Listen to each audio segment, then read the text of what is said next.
All right. Welcome. I think we're live now, I believe. This is Centerline Pro Air Hockey. This is Tune-Up number 1 for the Air Hockey World Championship. It's coming up literally a month away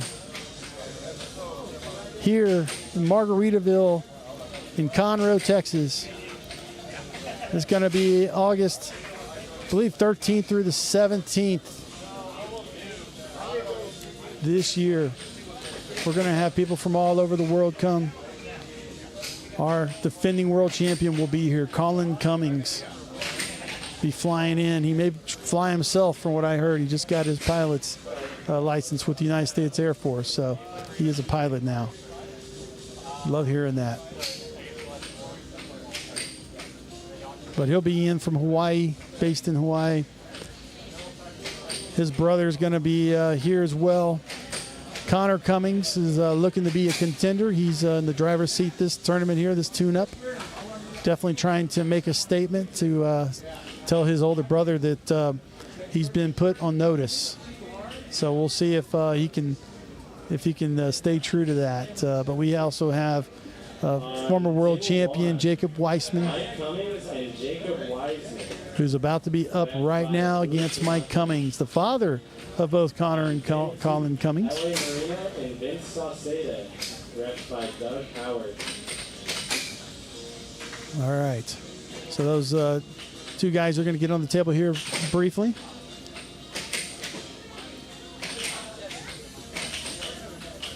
Again, Jacob, the son of Tim Weissman. Tim Weissman, a former 10-time world champion. Certainly one of my mentors into the sport when I joined 30 years ago. I guess it's been that long. Jeez. But yeah, you know, this stuff gets in your blood. This is a lot of fun. It's a great family environment. You know, it teaches you how to deal with adversity, which, you know, you can use that anywhere in life, let me tell you. Teach you how to win, teaches you how to lose, teaches you how to get back up. I can't stress that enough. Centerline Pro Air Hockey. We're in Tomball, Texas right now. Again, we are here to kind of bring, you know, to the world a little bit of what we do. It's, you know, it's air hockey. It's a sport that's been around since the 70s. Not many people know about it, but everybody's played it. There's been some great champions of the past. We've had Jesse Doughty, our first mega champion, 11-time world champion. Started winning in the 70s and throughout the 80s till Tim kind of took over. But, you know, the other champions have also, you know, amazing players back in the 80s. You have Mark Robbins, 2-time world champion, Bob Dubuisson, 4-time world champion out of Colorado. Both those guys out of Colorado. Robert Fernandez, one of my favorite guys, definitely right here in the Houston area.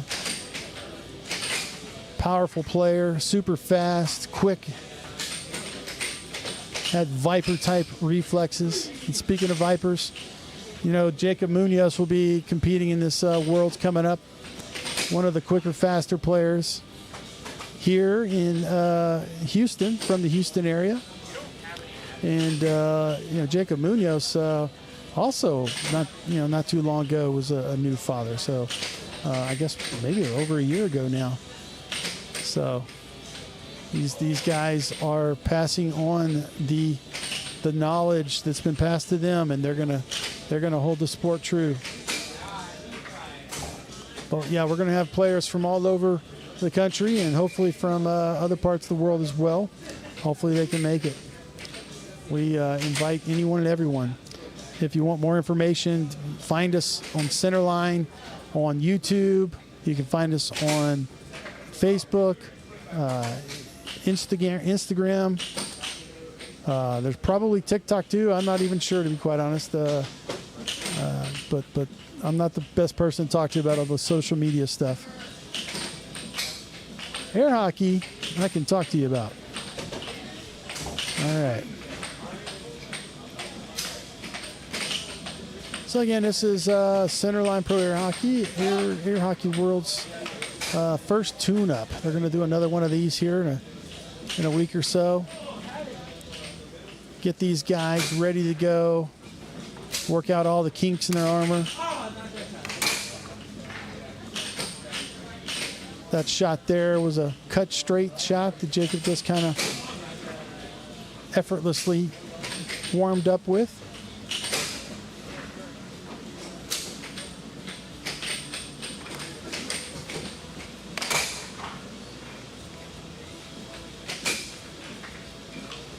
In the background, it looks like Vince may be warming up as well, or he might be playing the spin-off. Oh, actually, that's Doug Howard in the background. Sorry. Yeah, Doug and Vince just played a match. Vince came out on top. Those guys are practice partners out of the 210, San Antonio, Texas. A lot of Texas players here, obviously, right now for the tune-ups. But you know, we've got some very strong meccas of air hockey. You know, North Carolina has a very strong player base. You got Chicago. You've got Colorado. I know we've had some you know, guys in California in the past as well. Hopefully, those guys will start coming out of the woodwork a little bit here soon. Be great to see them.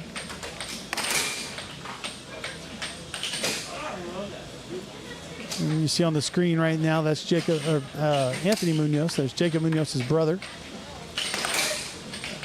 Warming up with some hard right wall banks.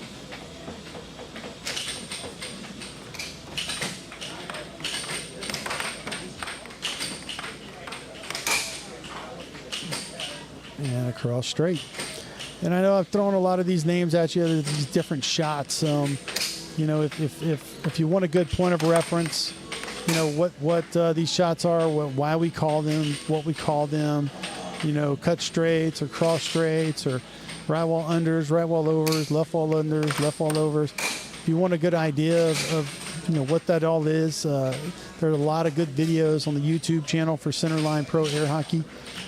Please look those up. We'd love to see you, and certainly subscribe. Every subscription helps.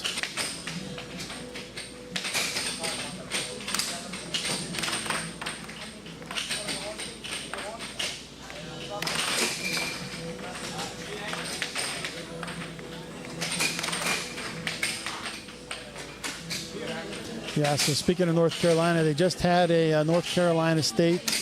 Connor Cummings actually went there and actually won it. Only dropping one game the entire tournament, which is super impressive. And Joey Liss, who came in second in that tournament, has solidified himself as the top player out of North Carolina, but they have got a lot of beasts, a lot of young beasts there, North Carolina. We had the pleasure of seeing all those guys. You know, most of them. We'd love to get more of them here to some of the Centerline showdowns. That's kind of our little niche, you know, event that we love holding here to kind of just, you know, show some of the great, stronger players the sport has to offer and the strong personalities that these guys have. You know, what kind of competitors they are and what makes this sport so special. And you know, we just barely touched on some of these guys, and love to have everybody on here if we can. Unfortunately, there's just a limited number, but you know, bear with us. I'm sure if we can, we're going to get everybody we possibly can get. So, but yeah, check those out, man. Check out the showdowns. You get to see a lot of the North Carolina players. Illinois, I'd be crazy not to, you know, mention Chicago. Billy Stubbs, you know, 4-time world champion. Used to beat the tar out of me back in the day. Awesome individual. He and Dan Myers and Q, Brian Ceda. You know, those guys have, you know, now with Jose Flores up there as well, really have a really strong event going. They got a Chicago, or actually Illinois State, I believe, coming up here very soon. Or actually, it's the Chicago Open. I think they call it Chicago Open. But yeah, they've got that event coming up.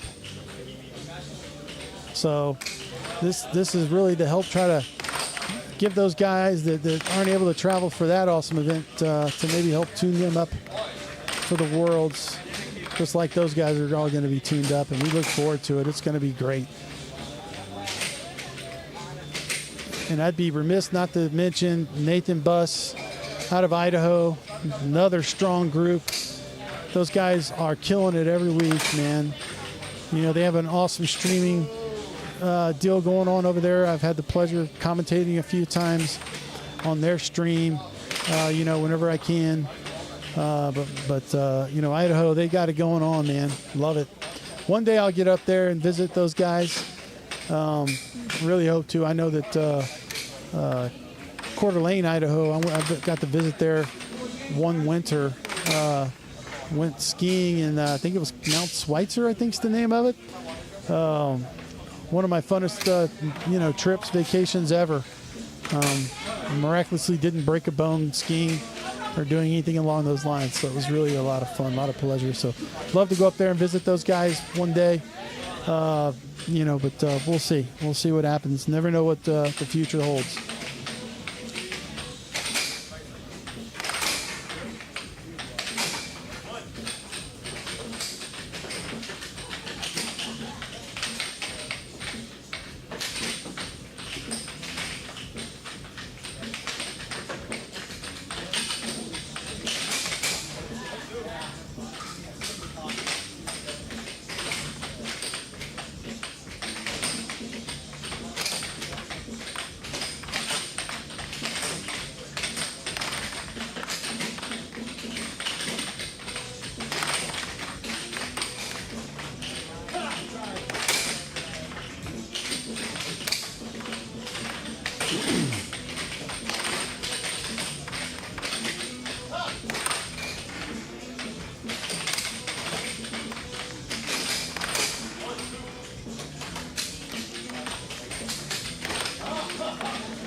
All right, the next tune-up is actually going to be August 2nd. Same place, same time here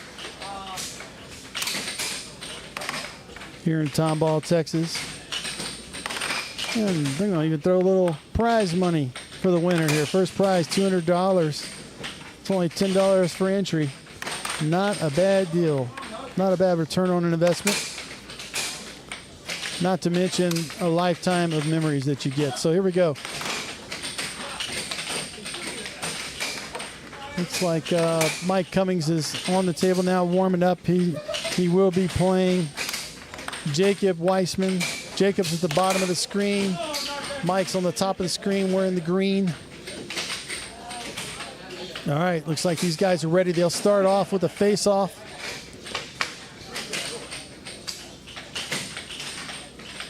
The way that it works typically at the USAA events, the winner of the face-off, the puck will start on that side of the table every game, but the players will switch sides. So it looks like Mike may have won that face-off there. Oh, lost possession there. Jacob with the puck. Went for the cross. Mike was there.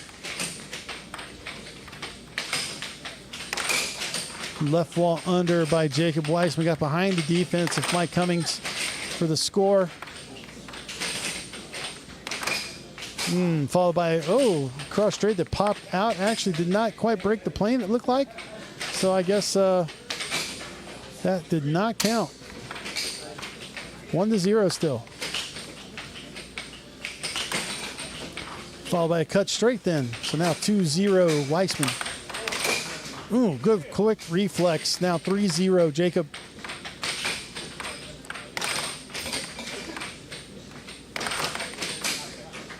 Mike went for a right wall over, a little off the mark there. Jacob might have got a little piece of it.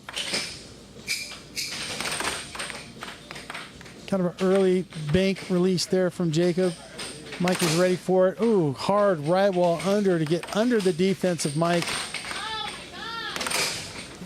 Ooh, powerful forehand by Weissman. In and out there. That one was close. Looks like I'm being joined by Tim Weissman. Hey, so what's the score here? I believe it's 5-0, your son. Oh, is it game one? It's game one, yeah, first one. Oh, there's a nice left wall under there. Now it looks like game point 0. Can't ask for a much better start for Jacob here. Yeah. Well, you know, that's true, but sometimes you get up and you win the big first game and then you let down. So hopefully, if he does, he maintains that intensity. Yes, yeah, that's the key. You know, just like many other sports, that almost looked like it went in, but Jacob got it. Ooh, left wall over. Ouch. 7-0. 7-0. Holy cow. I think that's what that was. You know, but yeah, we call that a skunk in air hockey because it stinks to be on the other side of that. So, but yeah, just like many other sports, I mean, you know, air hockey is no different when it comes to just the mental, I guess, aptitude that it takes, you know, to compete, you know, against another human being, you know? Yeah, for sure. Yeah, so it's something that we all struggle with at times. You may be, you know, welling on somebody and beating them up pretty good, but it's just human nature to just let up just a little bit. Yeah. But sometimes all it takes is that little bit of a let up, and then all of a sudden your opponent just wakes up. Yes. And the next thing you know, you're going to fight for your life. Yeah. When you get up on someone, definitely keep that intensity. Try to even ratchet it up more if you can. Yes, yes. So true. All right, so we are at game 2. I believe the puck will start. I don't think they're doing a face-off every game. No. Yeah, so the puck should start over there with Jacob I don't Weissman. think many people would agree to that against Jacob. You know, he just, that's one thing he actually is pretty damn good at. You know? Yeah, there's very few that can, I guess, you know, out-face off him, I guess you could say. They would put up a good fight, Yeah. Well, he's probably one of the few in the sport that really trained, you know. Yeah, he really tried. And, you know, we haven't decided if that's parental abuse or anything that Tim may have performed on his son at a young age. but no, he's amazing at facing off, and even though he didn't win the face-off with Mike actually beat him in that face-off. But yeah, typically his percentage is pretty damn good. So right here, it looks like they're having a little bit of a puck issue. Sometimes when these pucks get hit so hard, they get warped. So they may have to change out the puck so it flows really good on the table. And looks like that's what they've done. So Jacob starting off with the puck. We'll see if he can continue his scoring streak here. Good block on a pretty good cut straight from Mike. He was there blocking Mike's bank. Again, good defense there by Jacob. Ooh, beautiful left wall under by Mike. Reminiscent of his children.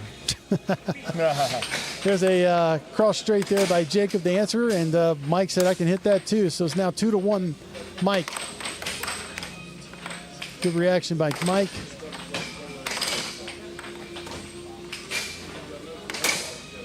Cut straight shot to tie it at 2 by Weissman. Ooh, man, another nice cut straight. I think Mike just needs to keep doing the exact same shot that Jacob just did. And it seems to work so far. He followed up that cut straight with one of his own. All right, let's see if Mike can get by the defense of Jacob. He did not that one. Ended up corralling that puck. Nice block by Jacob. Yep, got behind the defense. Wow. Caught him off guard there a little. Let's see, Jacob wins the first game 7-0, and here we are in game 2, and it doesn't look like he's got the same zest, so to speak. Yep, intensity is probably gone down a little there. There's a beautiful left wall under, powerful. Yeah, it was a good answer. Yep. Oh, that's over.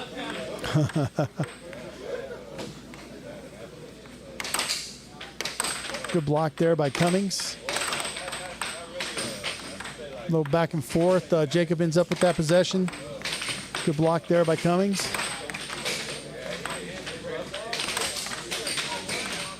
Good defense by Jacob, staying true there for that left wall. Ooh, What is that? that was a little forehand there. Looked like he was trying to be like Dad there. Yeah. He's sort of messing around a little too much, I think. You get back to the bread and butter. Yeah. Back to the shots that you do really, really well. Yeah. Oh, there you He's go. been working on that. That's nice. I love it. Beautiful shot. Kind of that cut release, cross straight. Nice Yeah, beautiful right wall over from Cummings. Nice follow. Again. Yep, cross straight that time.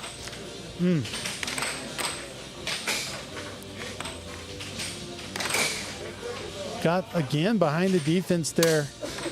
You know, I think he's catching Jacob kind of standing up Jacob's a little just, too tall there. Yeah. Yep. Yeah, he do a good block there by Yeah, Cummings. he's sort of frozen, not like rocking at all, not in the pocket, and he's just getting like beat behind the mallet. Yep. Yeah, you only have so much time to react on a shot. Ooh, Yeah, like that. Going right back to it. Yeah. Yeah. Like he's not ready, you know. Yep. Now tied one apiece here, right after a big opening game by Jacob, and Dad predicted it. Probably regrets predicting it, but he did. Well, it is what it is. It is what it You is. can just say what you see. Yeah, but you know, it's again the mental, you know, I guess trials and tribulations that this sport provides. You've got to stay strong mentally. A little bit of a letdown, and next thing you know, you're fighting for your life in a match. And this is a great example right now. Granted, it's just now 1-1. There's still plenty of time for both these guys. All right, so Mike will start with the puck, top of the screen. Mike's in the green. Former world champion Jacob Weissman down at the bottom of the screen in black.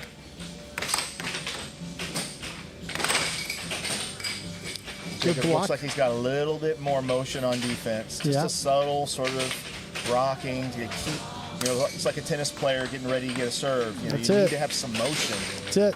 Be ready to go either side. It's that balance. That balance is so key and so important. And, you know, you have a fraction of a second to actually react to a shot. Yeah. He's drifting the puck too slow. Yep. Yeah, that one got away from him there. A little unforced error. Yeah. We'll see if Mike can capitalize. Went for a left wall over. Jacob was there. Went back to the right wall over. Oh, that one kind of flubbed back in, went off the back of Jacob's mallet. That looked a little better. Yep. Back to the cut straight. Now went back to the left wall bank. Mike was there. Got a little piece of it. And it looks like Mike was, again, trying to do the same shot. Yeah. Both had the same results, too. Jacob's not pulling back and creating any sort of sense of tension for Mike. He's sitting right up next to the puck and sort of pushing and just staying with the puck and then pulling back and shooting. Yeah. And so it basically just gives the opponent the timing. All you do is wait until you start to pull back and then they get ready. Yep. Yeah, you help your opponent by doing that. That was better. Yeah, it's kind of, I guess, in a sense, we would call it a little bit, you know, you're playing a little lethargic or a little lazy. Yeah. You know, instead of doing what you know you should be doing on offense. Right.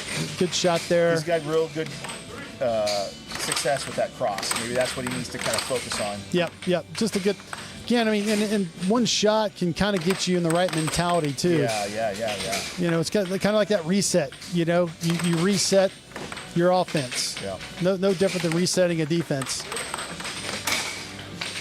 Good reaction there by Mike. Yeah, that was really great on Mike's part. Yeah, ooh, man, blistering left wall under. Yeah. Yeah, Mike with the possession there. Oof. Jacob's worked a lot on that left wall under, a lot on the cross recently. Ooh, another forehand. So it's like a number of times where Jacob's just getting scored on because he's just out of position and not ready on defense. Yep. He's sort of playing defense. What was the word you used? Well, I guess not sharp, right? I mean, right, not sharp. Yeah. So, you know, when I say that, it's because we know he knows what to do. Yeah.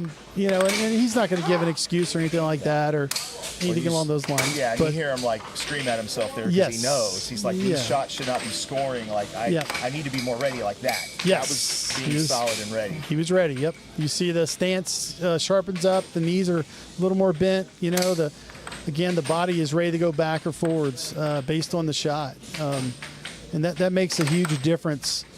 Huge difference. So I as this match, if it keeps progressing like this and it stays kind of tight, you will definitely see a little more intensity, I think, from Jacob here. Yeah. But right now, this is really where Mike wants it to be. This is exactly the kind of pace that Mike wants to play at. Nice reaction there by Jacob.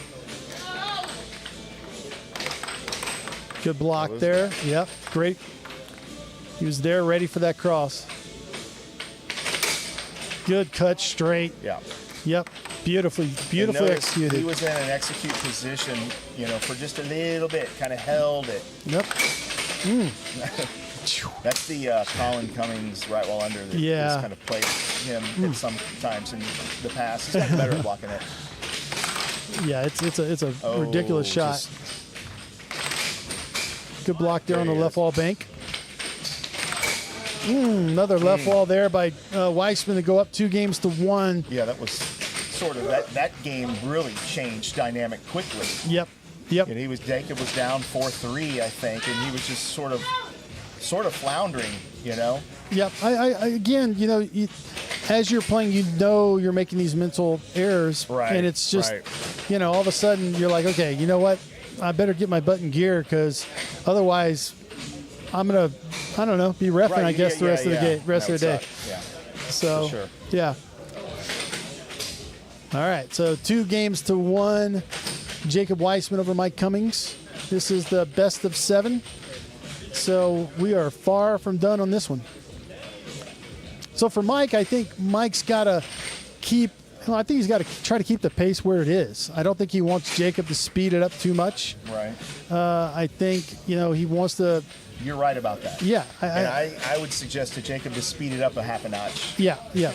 So for Jacob, for him to speed it up and I think just really focus more offensively on setting it up correctly, I think he'll blow by the rest of the match if he does that. Right. But again, if Mike kind of keeps him off balance, he's not, focused on the right things. Yeah, you never know.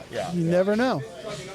Mike's playing great. He is. Let's say that because these guys played earlier, and it was a real tight. It was a real tough match. And Jacob came up to me afterwards, and he said, "Mike's playing great." So, well, good. I love hearing that because let's be honest. Mike's not a spring chicken. Love him to death, but and he had. Ooh, that was nice. He had the benefit of not starting for most of his life. Yes. And so he didn't have the 30 years of wear and tear. Yeah. on the arms. Yep. He does have golfer's elbow, I think, though, from actually playing golf, but that's about it. So. Jacob needs. That was a nice rebound. Yeah. Yep. Good transition. Another good transition. Like 3 this game. Wow. That's where Mike really needs to reset here. Yeah. So that kind of goes back to what you were saying earlier, that Mike doesn't want Jacob to be playing like that. Yeah. There's 4 now. 4 now in a row. Just not the pace. Little charge there. Very, very unorthodox from a Weissman. He might get reprimanded for that. That's right. No, I like that one. I enjoyed that charge. No, but y'all heard it here, folks. That's right. First time ever. Yeah. Oh, nice cross there. Really hitting that well. I love seeing it. Notice how Jacob he's a lot of these shots he's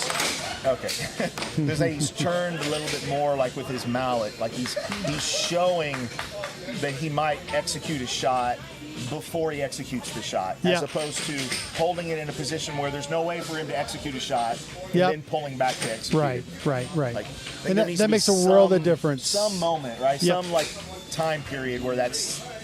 Yep. The opponent has to wonder. And the moment that you're referring to, it's from a defensive perspective, it's that limbo moment. Like, what's he gonna do? You're not sure when it's coming. Is it gonna go straight or is it gonna bank? So you have that Yeah. that, you know, Yeah, that reaction. So you're forcing the defense to think. Sure. And that's when you can score on them, when they have to think about it. It's when they're not having to think and they just can react. That's when a defense is deadly. Oh, absolutely. Yeah. All right, again, here we go. Excuse me. 3-1, Jacob Weissman. Mike Cummings now with the puck. Ooh, good, hard, right. Well, looks like it was an over that got under the defense. I mean, that's the worst because you know you've really been fooled. Yep.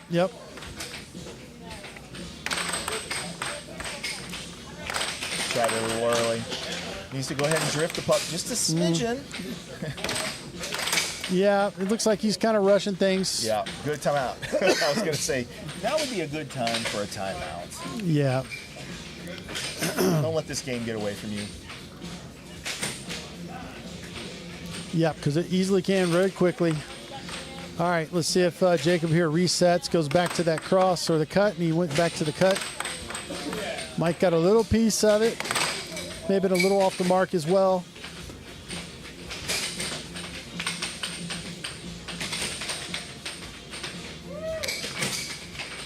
All right, again, Weissman's possession. Nice. That looked like look like he took something off that power straight. Love it. I love it. Got to be ready for that. Yep.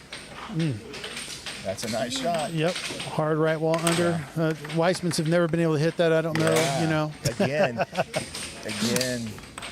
Props to Mike for continuing to attack the spot that Jacob is, showing that he's having a hard time defending.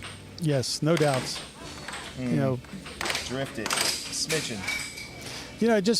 And I've said this before about Mike. I mean, how much better would he have been if he started younger? Now, granted, he'd probably be worn out like you and I at this point. Yeah. But how much better would he have been at a young age? I mean, would have loved it. I wonder what Jacob thinks is coming on that shot. That side has just gotten drilled. Yeah, it has. The whole from the two matches I got to see him play so far. He's just really weakening on that side. Yeah, I think it's just he's just not thinking at the moment. Yeah. He's just too relaxed to some degree. Yeah. Which to some degree it's okay because it's a tune-up, right? Right. And it's something that's easily fixed. Yeah. Nice little luffle under. Good release on that. And this is I kind of was talking to him about after he played Connor. He lost to Connor, and he wasn't having that hard of a time scoring, but he's got to tighten up the defense. Yes. Yeah. And I like him. He's kind of playing a little freewheely, but he sort of sometimes goes a little too far and then wastes a shot with something a little too cute. Needs to be a middle ground, I think. Yeah. No, I don't disagree with that. But I love the fact that and that shot, he's got to stop letting that shot go in. Yeah. Now 3-2. It's easy to say when I'm not having to defend it. Of course. But that's if he doesn't lock that down a little bit, he's going to have a really tough time winning the match, I think. Yes. Yeah, no doubts. And here we go, back in the dogfight. Up 3-1 again. Same type of mental issue, right? You're up big, and just that little bit of a letdown, and all of a sudden, your opponent catches fire, and Mike certainly did there. And Mike is in this match. It's 3-2. Yeah. Certainly anything can happen. I know Jacob does not want this to go 7. He will be starting with the possession here. Might not be his choice. Nah, that's very true. Very true. We'll see what he does here. All right.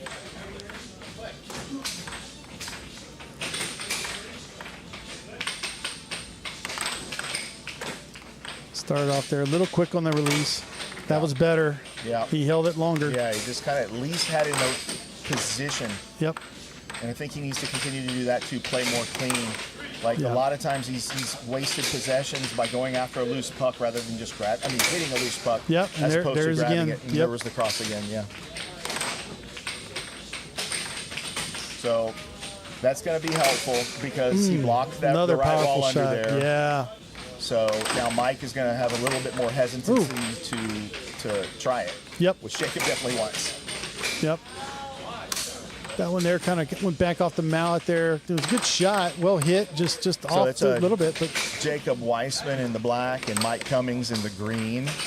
And 3-1 this game. it's 3 games Flip, to 4-1. 2. Yep. 3 games to 2, Jacob, and it's 4-1, I think. Yes, in this game. 4-1 this game. Jacob Weissman's favor, and Jacob with the puck. Ooh, another forehand by Mike. He's hitting the hell out of that shot. Yeah. See, they're cute. See, Yeah, like, all speeder right wall over. Instead of going with authority. yeah. Ooh.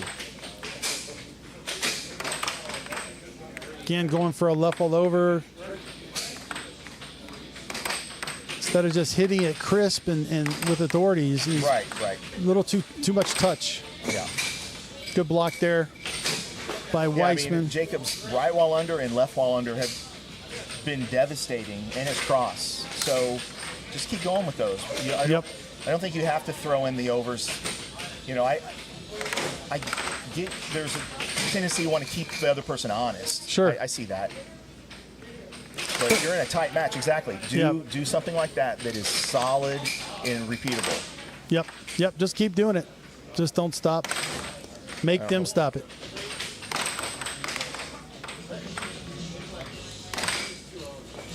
Yeah. All Mike's right. rushing that right wall now, Yeah. and that's giving Jacob the ability. Jacob came in here, and that's giving Jacob. Uh-oh.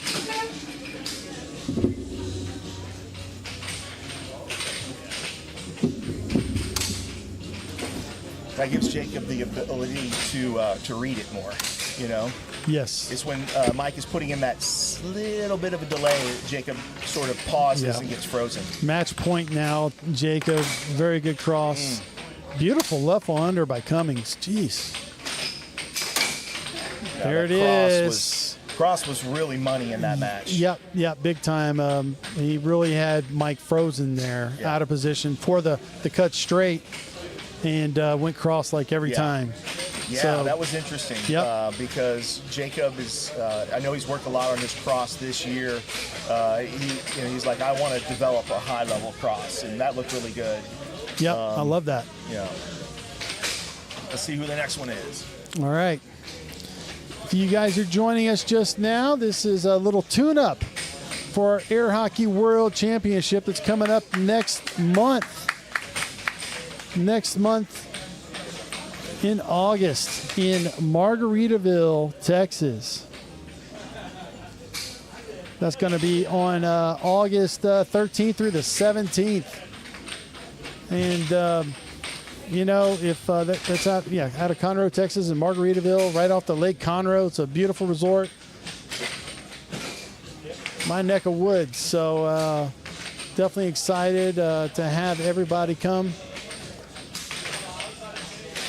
and compete.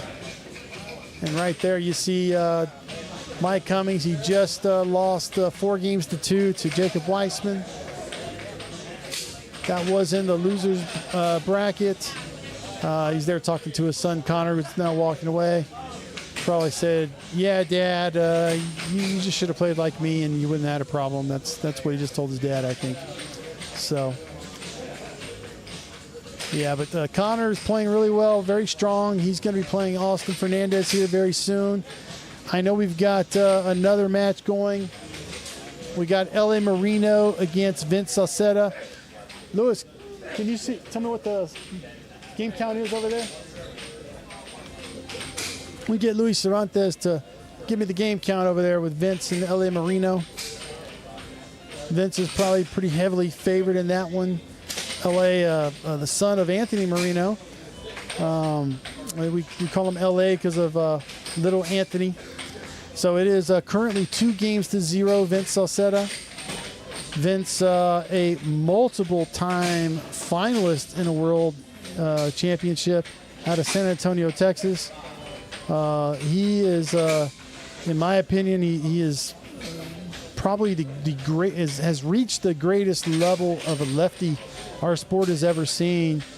But there are others who I got to give them the better career over him. only because we have some former lefty world champions. Mark Robbins won 2 of them, being a left-handed player. But Vince is certainly a force to be reckoned with. He's using this opportunity to tune up quite a bit. He did play Connor Cummings earlier and did lose, so he's in the losers bracket here. But again, up 2-0 over L.A. Marino. L.A. Marino, another young gentleman again. I mentioned son of Anthony Marino Sr. And Anthony, another left-handed player who has been playing a long time. The Austin versus Connor. Yep. So we got Austin Fernandez against Connor Cummings coming up next, right here on Centerline Pro Air Hockey. Thank you, everyone, for joining us. And Tim, you want to talk about the World Championships coming up? Yeah, we've got the 2025 World Air Hockey Championships coming up at August 21st through 24th, I believe. Man, is that the dates? I've been saying it wrong. Well, I could be off by a day or two, but it's going to be in Lake Conroe, Texas, which is about an hour north of Houston, at Margaritaville Resort Hotel. It's going to be a blast.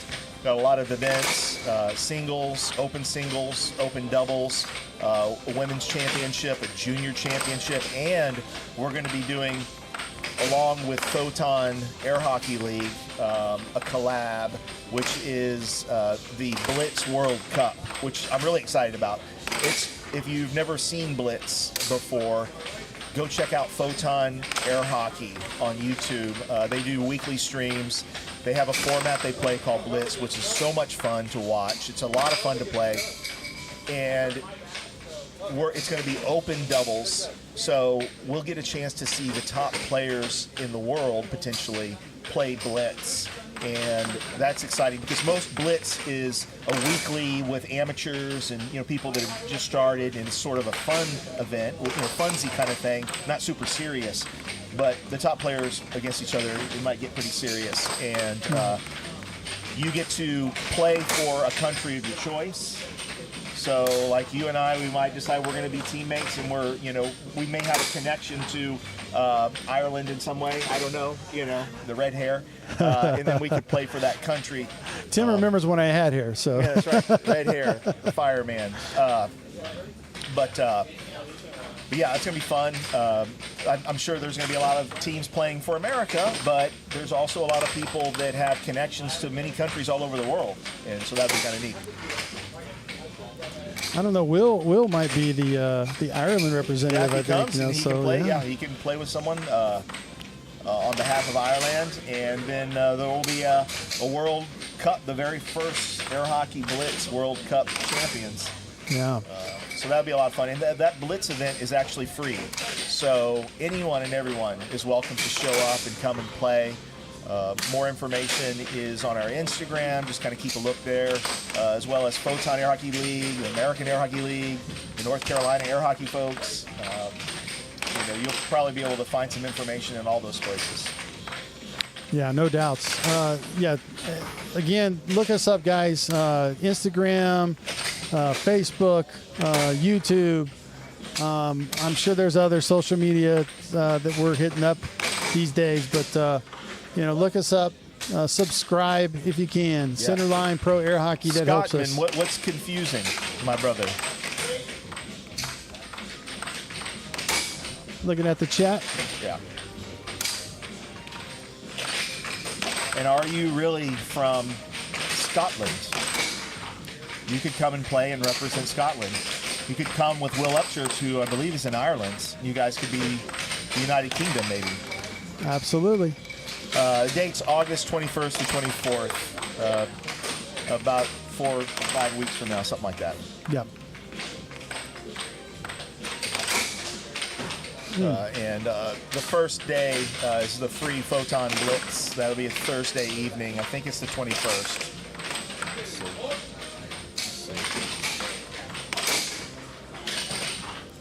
Yeah, 21st of August. There we go, yep. Yeah, so give you a little history on Will Upchurch, two-time world champion. Probably Tim's, I'd say probably your greatest rival during your reign, I'd say, yeah. huh? For sure. I mean, the battles, He beat man, the battles that you two had, They were fun.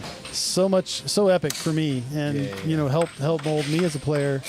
You know, and gosh, I remember all fun. those. Those were good days, good times. Yeah, good times, man. Back good in times. the mid to late 90s. Yep. And Will, like in 97, he had a great final set for that tournament to win his first. I thought I had it. I thought it was in the bag, you know. Yeah. And then it wasn't.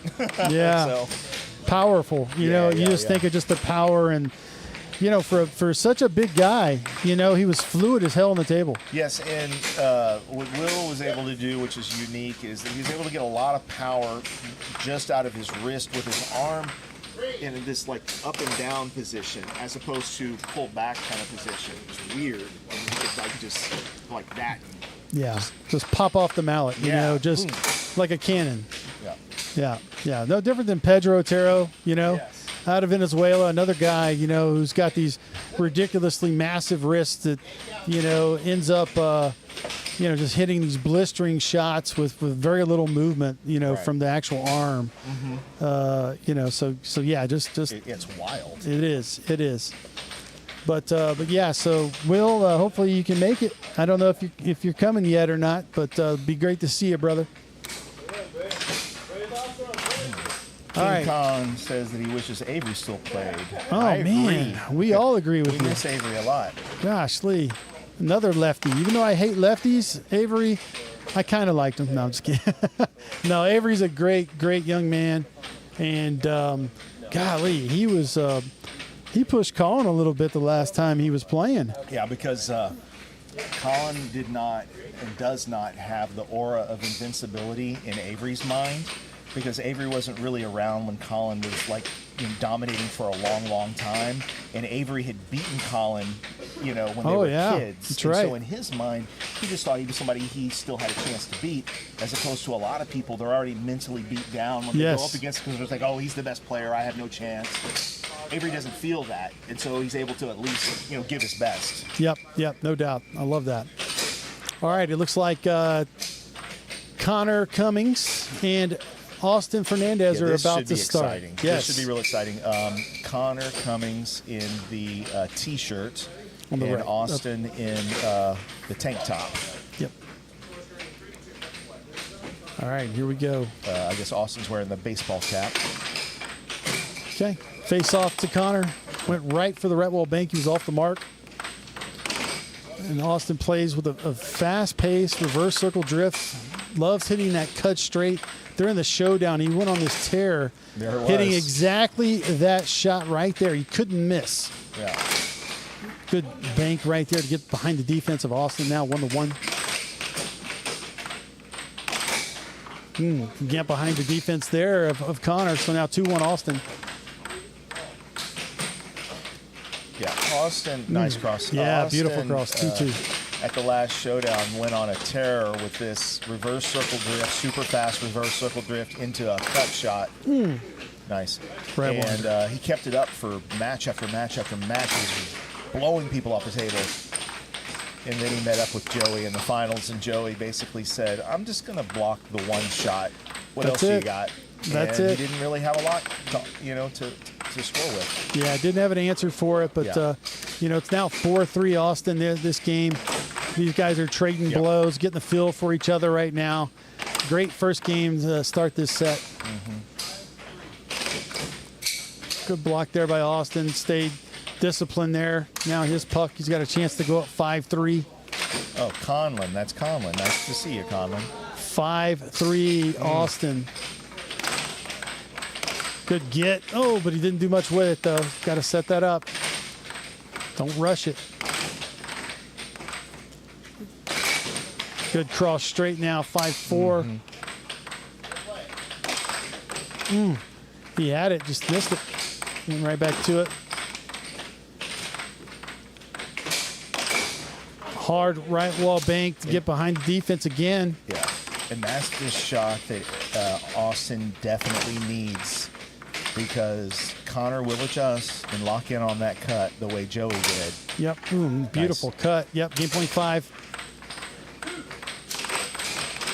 Went for a left wall. He was way off the mark, though. It's one of the disadvantages. I mean, you play so fast, like what Austin's doing. He has a certain number of shots that are very accurate. Oh, look at that. Good hustle by Austin. It looked like that was getting away from him. Ended up hitting a powerful cut straight. Go up 7-5 for game 1. And you hear the intensity. The second he dropped that in, you heard it.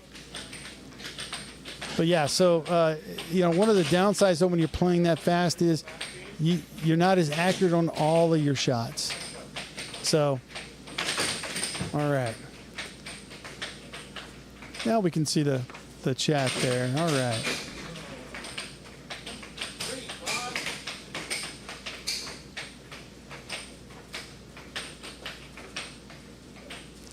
All right, so again, Connor will be on the left side, Austin on your right. This is the best of 7. Yep. Each match, they start off with the face-off, and the puck will start on that side of the table every game as the players switch sides between these games. Yeah, unfortunately, we're not large enough to have betting, but I would love it. I'll be happy to take your bet. What do you want to bet, Leonardo?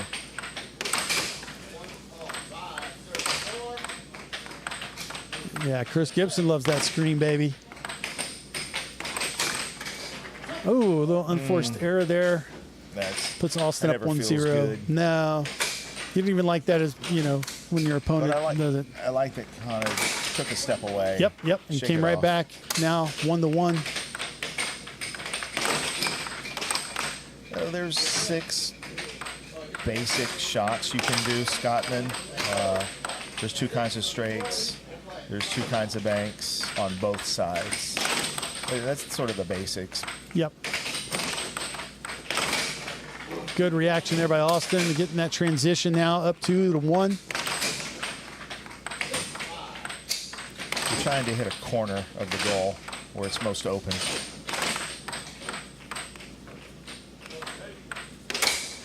Beautiful. That's the cut.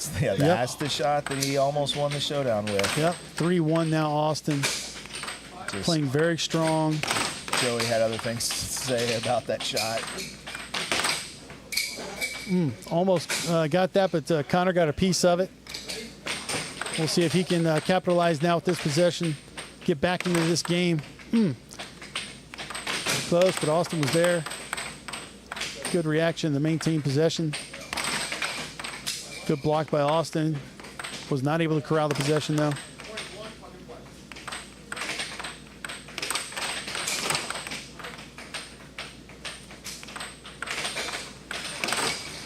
Beautiful right wall over out of that reverse circle drift. If he gets that, ooh, man, followed by a beautiful cut by Connor. 4-2 now. Yeah, we'll see if Austin can deliver more than one shot like that right there. There it is, like 5-2. Do that accurately with the cut. Now he'll really, really, really have something. Yes. Yeah, it's an amazing shot. It's just he's got to get the complementary shots to go along with it. Yeah. Exactly what we're talking about.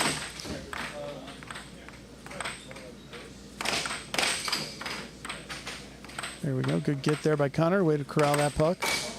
Oh, goodness. Looks like Austin may have got a little piece of that. Maybe. Probably caused a little unforced error there. So, all right, game point 2. That fell.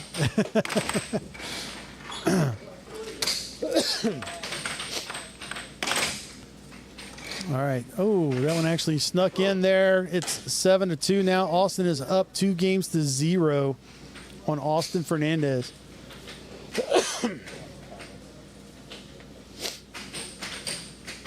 Very high pace,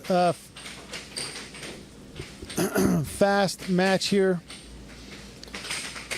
Definitely a strong showing by Austin Fernandez thus far, because Connor, the last couple tournaments he's been in, has looked almost untouchable. And today was looking no different. And Austin said, I guess he said, man, you didn't play me in North Carolina. I think that's what Austin just said. He said, you may have played Joey, and Joey kicked my butt, but he didn't, So they may have a little bit of a, a triangle chemistry thing going on there. Yeah. A menage a trois. Yeah, well, we're going to go there. No. But, yeah, one guy is beating one guy, another's beating another, and then it's like a circle in a way, All right, here we go. See. Connor will start with the possession. This is 2 games to 0. Huge game for Connor. He needs to get back into this match. Beautiful cross straight there to open up this game at 1-0. Good block there by Connor and great get. And it looks like Connor has slowed it down just a little bit. And I think that's the right move for him with Austin. Oh, I agree completely. Yep. I think you want to slow down against Austin. Yep. And not necessarily like drifting super slow, but just kind of build up that possession time. Yep. Exactly. Yep. 2-0 now. Up 2-1. Austin said, no, sir, that's 2-1, not 2-0.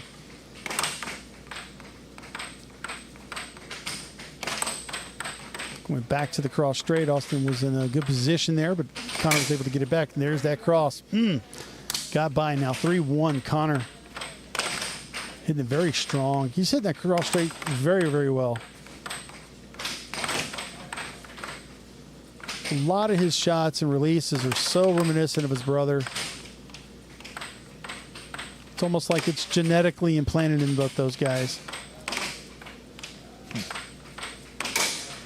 Nice cross there by Austin. 3-2 now. I mean, I see some similarities, but I also think Connor has his own unique style that is very recognizable and clear for him. Yeah, I agree. The releases are the main thing. Like when he hits that cross and how he pulls his arm way back and then hits it. Colin does the same kind of thing. Yeah. And what we saw in the last Worlds, how far back Colin was pulling back and then hitting these ridiculous accurate shots. Yep. Where he lost literally one game the entire World Championship. Yeah. So nice right wall bank there now. The tie at 3-3 by Austin Fernandez. This is kind of speeding it up again. I don't know that that's the... Yep. Needs to try to put Austin to sleep. Yeah. Another 4-3. Beautiful right wonder there by Austin.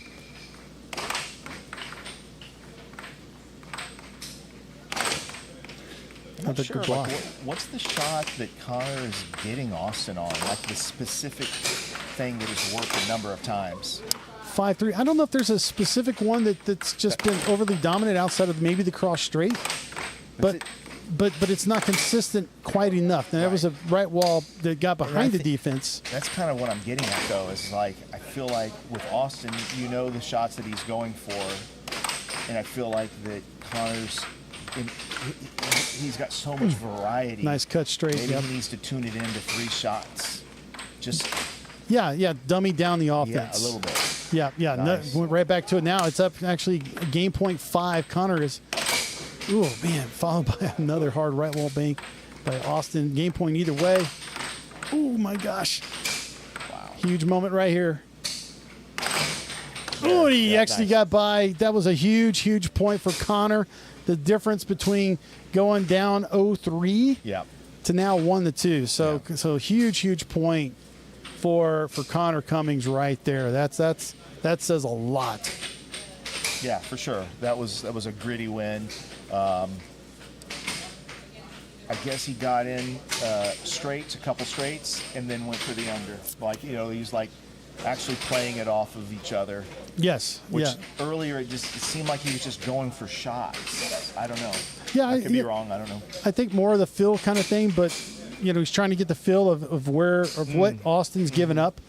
But in the meantime, he wasn't slowing Austin down. So Austin had those possessions, and he was just doing his Here comes my quick, fast, hard cut straight, Right. and followed by a bank that's actually accurate at the moment. Yeah, right. yeah. So all those things kind of created that whirlwind, which put him up 2-1 or 2-0. Right. And then Connor was able to really come back. Well, he got ahead early that last game. Yeah. Austin made the comeback, and then Austin went up, and then Connor That's right. Yeah. finished him off actually with the last 2. All right, here we go. Again, Austin to your right now. Good block there by Connor. Oh my gosh! And, Almost saved it. you know, and it's so reminiscent of some awesome saves he's had before. Yeah. Go on Centerline Pro, and you'll see Austin actually with one of the best saves any of us have ever seen Yeah. during that showdown. If I'm not mistaken, yeah, Oh, no, yeah. no, was it him? Yeah. I think it. was Yeah. him, Ooh. There's that shot. Yep. That's the 1-0 showdown now, shot. Austin. Again, just that blistering cut straight. He hits it so well. And he hits it from somewhat further back, like right when there's a lane there, and he does it so suddenly. Yep.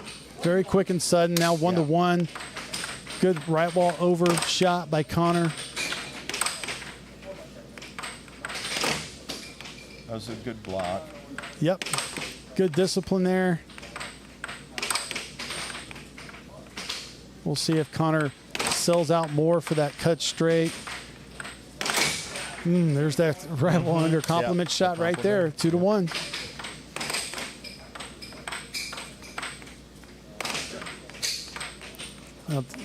That's slowing it down, but slowing down your offense too for Connor, and that just fed Austin is all that did.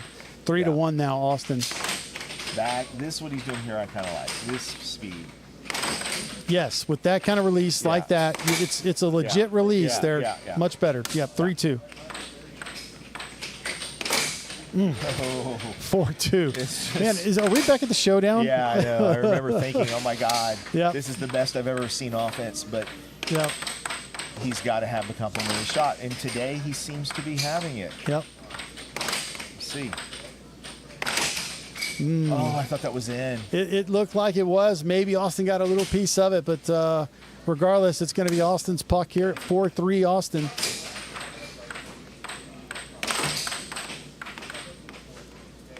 Kind of mishit that bank there. That was a good. Oh, little hustle point there on Yeah. transition. 5-3 now, Austin.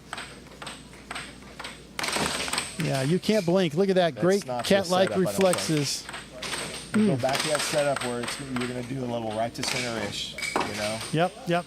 Good straight shot there by Connor, but it was well blocked by Austin. Well defended.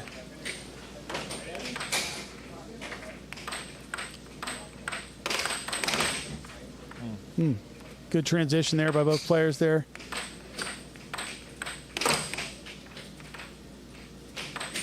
Five to 3 now. Block. Yeah, it looks like Austin's kind of slowed it down a little bit on his own. Yeah. Not sure why. Yeah. There's that cut straight from Connor. Yeah. 4-5 now. Good reaction by Connor to get that puck. That Went setup. back for the over.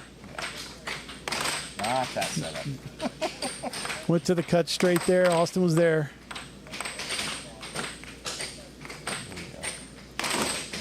Oh, yep. It wasn't really ready to hit the shot. Austin was all over it. Not sure about the forehand there, but he had it. He He's made got to the hit right it. choice, but missed a shot. Yep. There Went you right go. back to it. Yeah. Game point for Austin. One more point for Austin. He'll go up 3-1 here.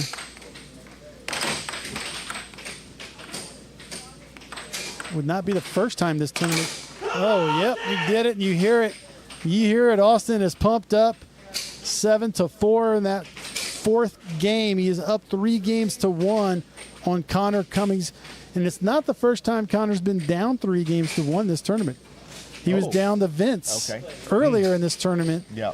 Another very seasoned, very well-respected player that's here today.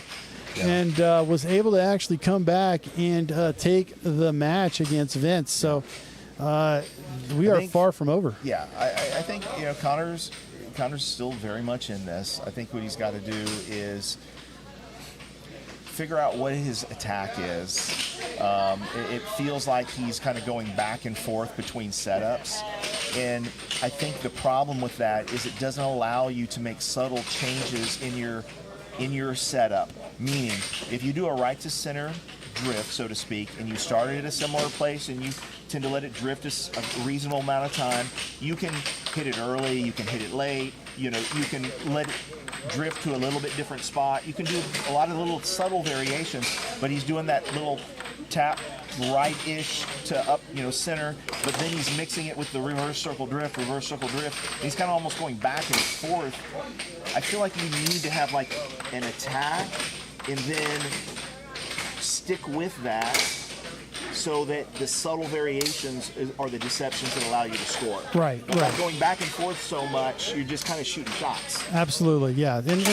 And when you do exactly that, you're actually becoming more readable for the defense. So because now all of a sudden, like when the defense sees the zone where you're hitting those specific shots from, you're kind of it's a tell. Yeah. No different than a pitcher, in baseball. Yeah. I think the Dodgers had that problem against the Astros not too long ago. Of course, the Astros are getting swept right now, it seems again. But anyways, we won't go there. But I will later. No, but listen. They already started here. Let's get on it here. Okay. Cut straight there. Yep. Does that look like 4? Is that 4 already for Austin? Maybe. Good job of corralling that puck there. Good defense there by Connor. He was there, got a little piece of it. He hit it so hard, it doesn't take much. I see we got Colin Cummings there in the chat. Colin, aloha, brother, and congratulations on fatherhood and also becoming a pilot for the United States Air Force. Well done. Yeah, we're so proud of that young man. Oh, and another one of those cuts. God, powerful shot. This is good. Yep. Smart.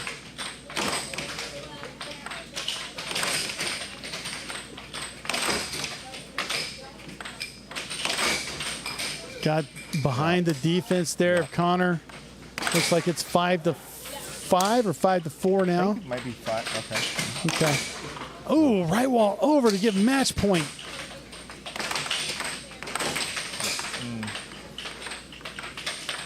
Match point 5. So if he goes right back to that cut, he did. He was a little off. Looked like Connor was there. Might be selling out a little too much for it. Oh, good block there. Went for the bank. Huge. Oh, gosh. Huge possessions here. And the match back to the cut straight. Yeah. Austin Fernandez. Wins. Yeah. Powerful performance. He had the complementary shots in this circumstance, and that makes a huge difference, because if someone can just sort of hold on one specific shot and you don't have the other side of the goal that you can go to effectively, kind of just shut your whole offense down. So. Yeah, no doubts. And, man, he played great. Yes, his offense was impressive, but, he slowed Connor down enough defensively. I got to hats off to Austin for stepping up his defense and playing very strong defensively. I love seeing that. Very impressed with that young man. And Connor has just been on fire for several tournaments now. And it seemed like he was on this crash course, with his brother is what it was looking like. But, there might be some others that can say hello to his brother, too, on the table. That's right. Yeah, we'll have to see. Yeah, I think Austin keeps pushing this offense that he's got going on here, and he could go very far at Worlds. Yep. And speaking of that triangle, we got Joey Liss on the chat as well. Joey Liss out of North Carolina. Joey, hope everything is going well, and congratulations on a strong performance you had at the North Carolina State, and look forward to seeing you here next month. Hope you guys keep rocking it over there in the NC. All right. So that was a huge win there for Austin Fernandez. We'll see if hold on a sec. We'll see if we can get him over here. Look, you want to get Austin to come over? Tell Austin to come over. He's not even in here. Oh, he's not. You want to see if he's out there? Okay. All right, so again, if you are just joining us, this is Centerline Pro Air Hockey, and this is just a tune-up. So some of these matches you're seeing here, it's high intensity. You know, these guys are playing high-level air hockey, and this is just a tune-up. This is just the first tune-up. We got more coming. All right, and I'm being joined now by Austin Fernandez, who just won that match with Connor Cummings. Austin, congratulations, my friend. That was very impressive, sir. Thank you, sir. So what was the difference between, you know, that match and let's just say, like, you know, because you didn't quite make it to Connor in North Carolina, right? Yeah. So because he mentioned that he didn't get to play you, and he wanted to, but he didn't get to play you. Yeah. So, you know what? So did that light a little fire that you didn't get a chance to compete against him, or? Not necessarily. I was really down after NC, and then I just saw this as an opportunity to try and get back into my game, because I didn't feel like I played as good as I normally do at that tournament. And right now I'm just feeling great. I didn't know what attack was really going to work against Connor. I just went to what I did at the last showdown and just worked out. Yeah, you played really well. And I'd say the difference, you know, that Tim and I both saw is that, you know, offensively you had the complementary shot with that cut. Yeah. Right? Because if you don't have that complementary shot, then it's a simple adjustment for the defense, right?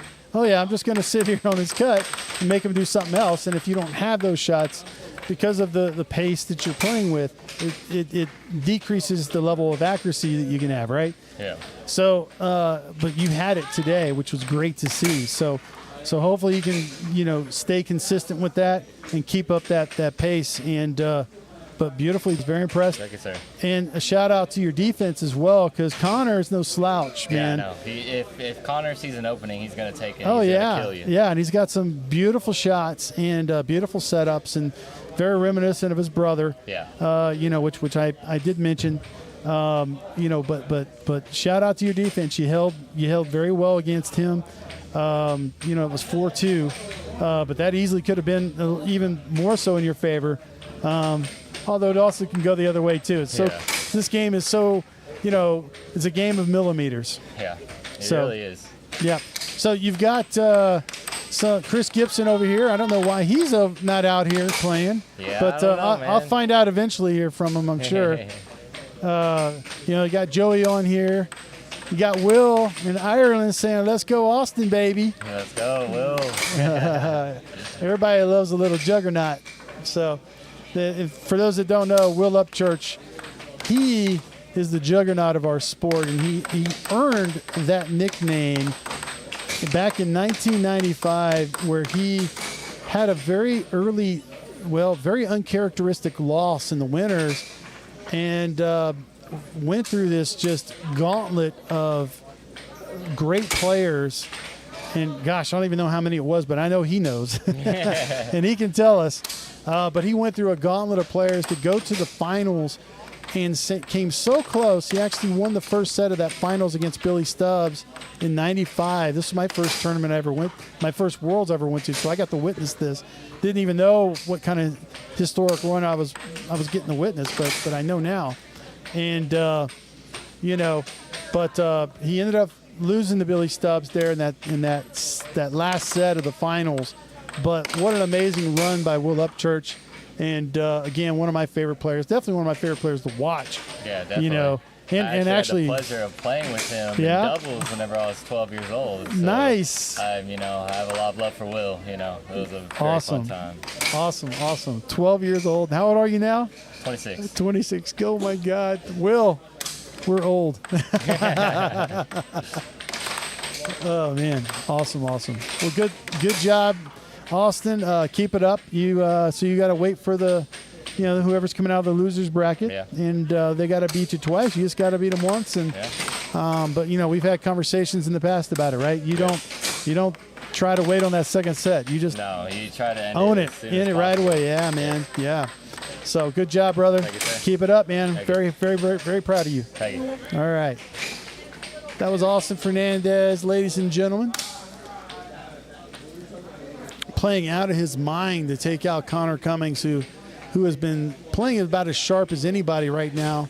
From what the air hockey community has seen, he just gave up literally just one game at the North Carolina State just less than a month ago, if I'm not mistaken. But really pleasure to watch that match there.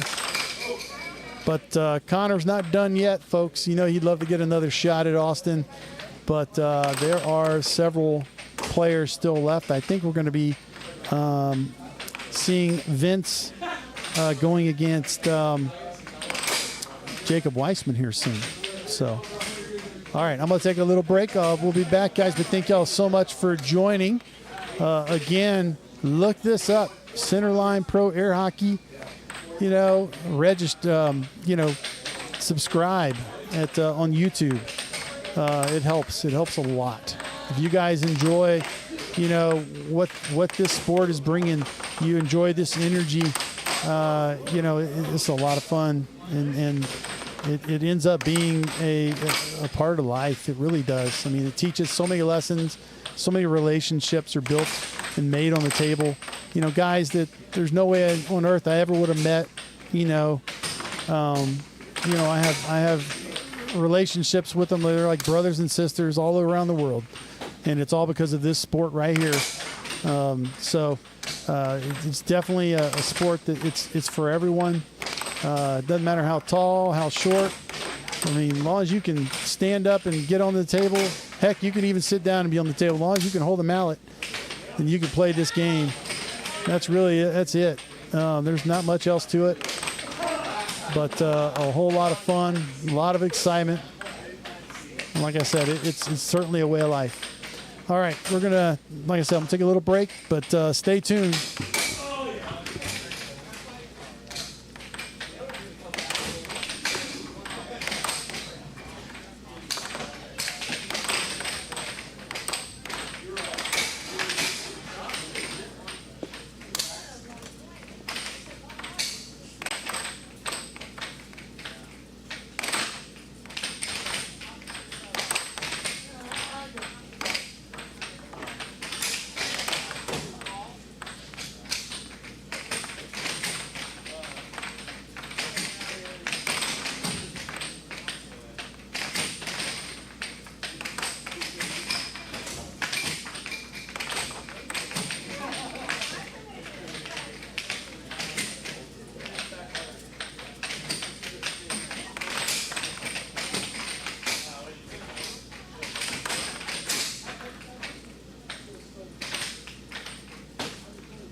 We got a really good match on table one. It's starting right now. Vince Ceda versus Jacob Weissman.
You know, I think up towards the top to block that light. Yeah.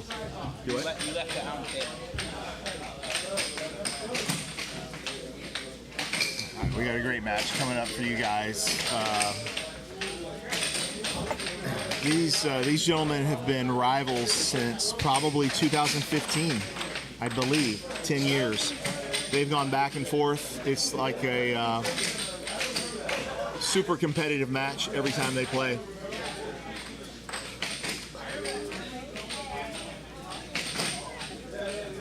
I don't think that I've ever witnessed a set or a match between them that didn't go 6 or 7 games. I could be wrong, but I'm pretty sure.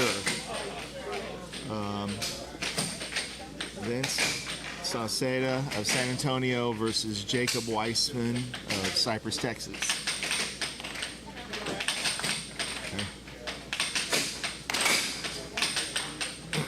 Nice early off the drift right wall under by Jacob.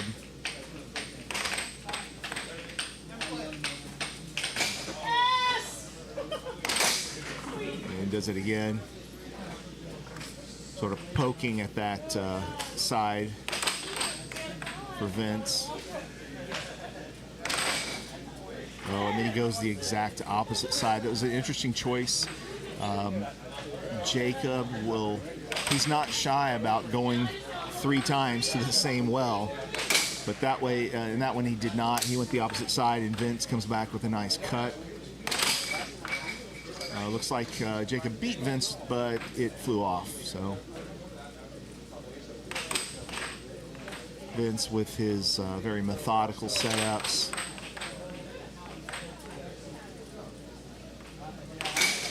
Vince is very good at time delays, changing cadence.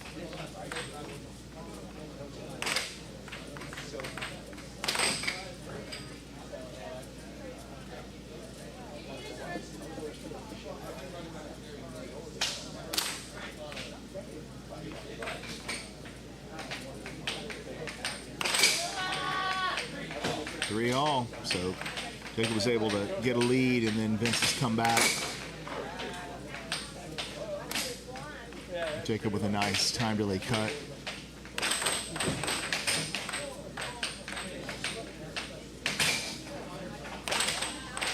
A good block by Jacob.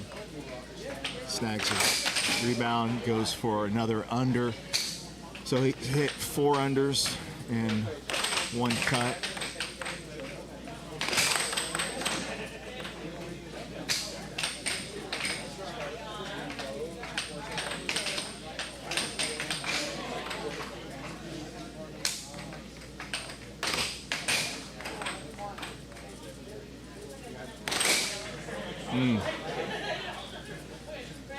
Five unders and a cut. I think it's 6-4. Jacob has the baseball cap on.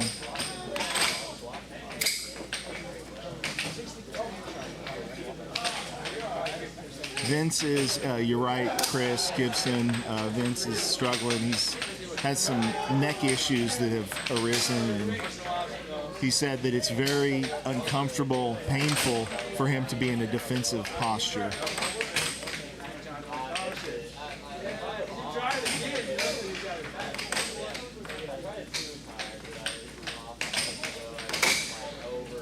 And Jacob with the cross.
Oof. Oof.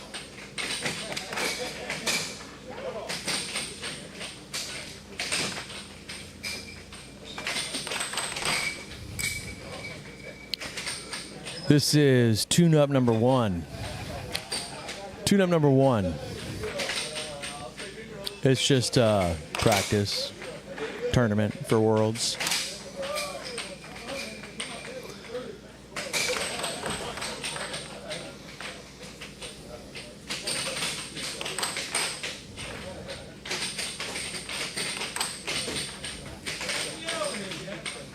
Is she getting it? Yeah, she said, wait right here. All right. Okay. Yeah, Vince's arm is gone. So that's why he's playing, well, he's playing lefty again. So he's cramping up. So he went to righty. Sure.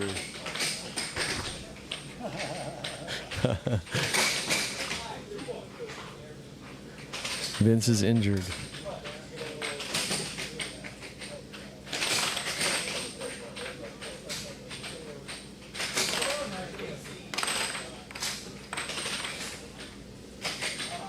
I guess they were talking about it on the chat. Yeah, we've got 24 players, filled up real fast, mostly locals, all locals. It's just a practice tournament, and I gotta get all the live stream stuff together and organized and ready for Worlds, so it's a good excuse to do all that. Try some new stuff. We got Ray. I see Ray on there. And Ramiro. DJ Cyber Slash, who's that? I have a feeling that might be Marco. I don't know. Background guys are playing with their right hands. Can they hear me? Yeah, they can hear me.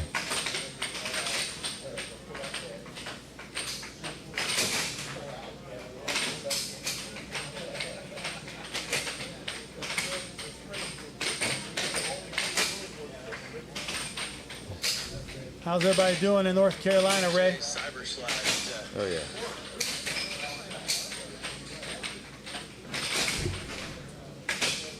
I think the chat's like 30 seconds behind. Oh, okay. Gotcha. I think. It has to be because they're watching it play 30 seconds behind. Maybe. No telling. Oh, it's not Marco. Who is DJ Cyberslash?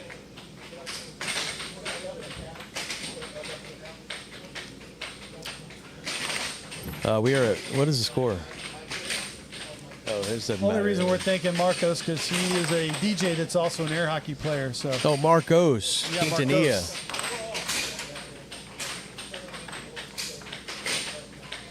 Is it Marcos? Marcos Quintanilla. Why are you not here?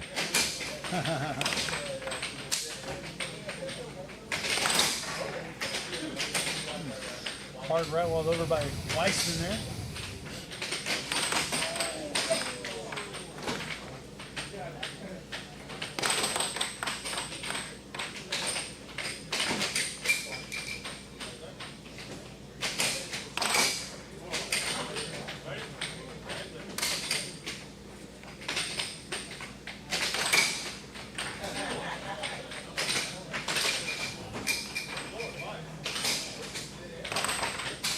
So I don't know who it is.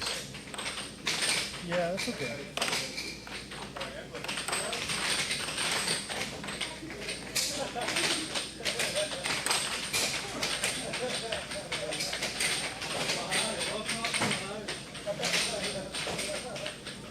Oh, Ray is with us live now. What's up, Ray? He caught up. He was behind.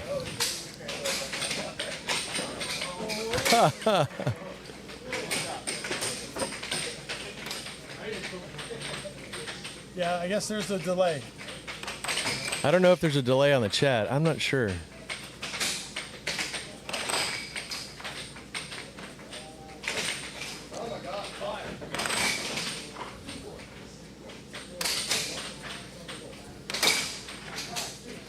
Vince is injured. He's basically falling apart. That's why he's playing lefty. I guess he's right arm cramped up. He's back to lefty, yeah, but I mean, what am I saying? yeah, he's back to playing lefty, but Did he you can stop? tell he's feeling it. And as a big guy myself, I understand that completely. Yeah.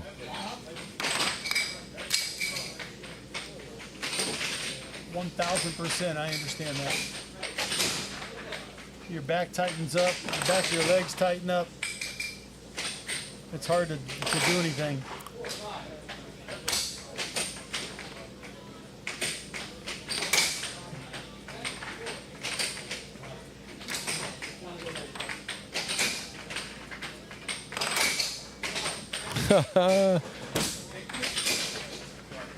Romero, I will let him know that, and you do need to help him with this situation.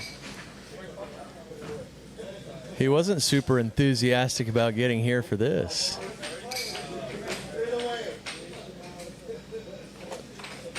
But he's here. He's always here.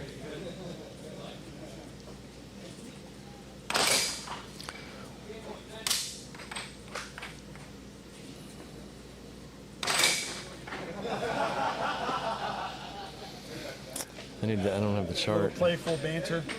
So those two, it was kind of all funsies today, I guess, but those two, Vince Ceda and Jacob Weissman, have had some absolute battles in the past. You know, Vince little beat up right now, so he's certainly feeling the strain on his body, so he's struggling. So he didn't put up much of a fight for that reason. But I know here in August it'll be a different story. He'll tune up, hopefully be here for the second one, and help him get in a little bit better shape for this.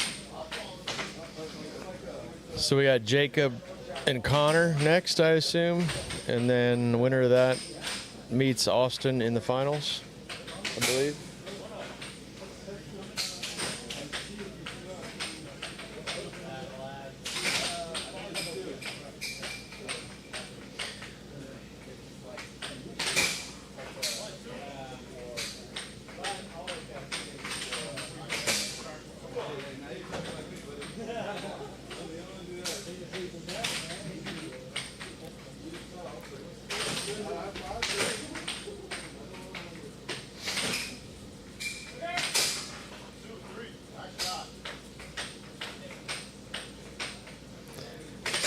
I hear Will Upchurch is trying to make it to Worlds. That would be lovely if he did. Rumored. Just a rumor I heard. I think he's still looking for that pot of gold over in Ireland. Yes, he is. You know, but hopefully he can down that pot of gold with some Guinness and get his ass over here to the States and show everybody why he's the juggernaut. The Worlds is coming up soon, very soon. That's why we're here, knocking off the rust. Lots of rust. And in this first tune-up, we are down to 3, I believe, right? We got Connor now faces Jacob, and then Austin is waiting. Yep. You got Jacob Weissman, Connor Cummings. The winner of that will take on... Oh, thank you, Colin. He said happy birthday. Wait, what? I know. Danny is 50 years old today. Holy shit. 50 years old. That's ridiculous. Half a century today. Happy birthday to the GOAT, Danny Hines, the fireman. One and only. Thank you, but I think the GOAT just told me happy birthday there. I don't know. We're Vince and I can. Oh, okay. All right, man. Love you, man. Okay, love you too. All right, Check it out. love you, man. Good to see you, bro. Thank you for having Yeah, us man, and of hosting course. all this. That was... Are you coming to the next one? Yeah. Okay, so, sweet. So, yeah. We'll be way more organized for the next one. The 4th, I start back at work at school. So I know, dude. So We'll do better. I promise. yeah, We'll do better. Yeah, Nikki too. It's just I just got to figure out if I can get off because I teach upper level. I teach art history, college level, and then advanced painting and advanced drawing. And right can't at the find a sub beginning. for that. Not right at the beginning of the school year too. Yeah, you can never be sick. There's no one. They're not even in a groove yet at that point. They're just going to go there and get attendance. That's all they're going to do. Yeah, So, exactly. Sit around. I don't know, mess with the still life or something. Y'all be safe. Yeah. We'll see you at the next one. yeah, drive safe, guys. That was Doug Howard, the illustrious Doug Howard. From the 210, baby. Him and Vince are hitting the road to go back to San Antonio. Oh, yeah. My boy Ben saying happy birthday. Thank you, Ben. Ray, thank you, sir. Ray's my little Oompa Oompa. I love him to death from North Carolina. Let me tell you, though, man, he's probably the most powerful freaking Oompa Oompa I've ever seen. Dude, he's like, he probably could bench press like 500 pounds, man. Really? Yeah, him and Spec and Andy Spec's- Wu. Yeah, man. I want to see. We need to have like a squat off or something. Yeah, you guys need to have a freaking a weightlifting contest here. Yeah. See who's the strongest. I air didn't know hockey Ray player is. lifted as No, well. man, Ray's a little power lifter too, man. So, all right. Danny could squat some Oh, pounds back yeah. in the day. Maybe we're talking 30 plus years ago. Actually, longer than that. Damn it. Thank you, Ramiro. Thank you, Taylor. Thank you, Joey. Every time I see Joey, I always think of Cats, all because of that intro, Yeah. man, that he did with Showdown. It's the funniest thing ever. We got a new cat, Joey. You guys got to come back. We got he's probably like, I don't know, 4 or 5 weeks old now. He's a tiny little thing. I'll show you a That explains picture. why my daughters they're not in a rush to leave, man. They love cats also, so that's awesome. I'll show Joey my cat. if I can find it. Did we ever find out who DJ Cyberslash is? No. Thank you, DJ. I think it for might the be happy birthday Marcos. wish. It's got to be Marcos.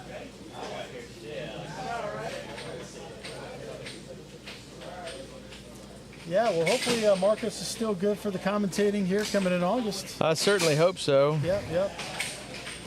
You know, I know, Jimmy Highlander's reached out to me, would like to help out. Oh, too. sweet. Yeah, Yeah, we yeah. talked a bit about just the schedule and getting Brett there for Friday. Yep.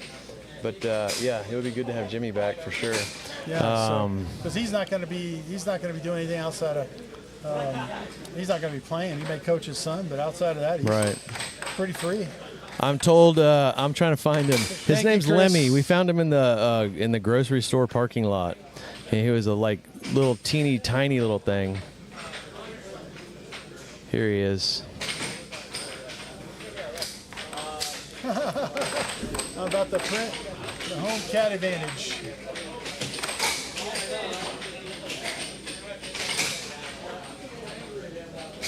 That's Lemmy.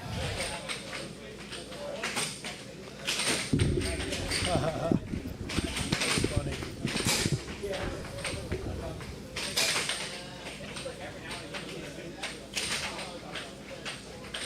Yeah, that's what I tell Spec, because we talked about a little bit of powerlifting, and I said, coming from somebody now who's had 2 back surgeries, Yeah. I'm just telling you, Yeah. be careful. And the knees, man. Over Oh time. God, let me tell you, man, it's. Yeah, I guess I may have, lifted some weight back in the day, but it's kicking my butt now. Let me go switch the Oh, camera view. Okay, we gotta. Okay, I can't leave yet. Looks like I'm about to be fed some sugar. This is kind of a cool. I like this. Make an announcement that we're about to sing here. Sure. Oh, You know what you should do? Do it on the front table because people sit on the screen.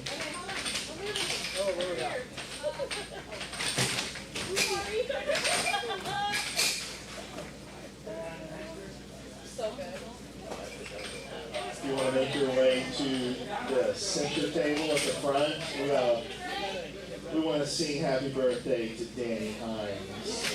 Danny, I believe, has turned 40 plus 10.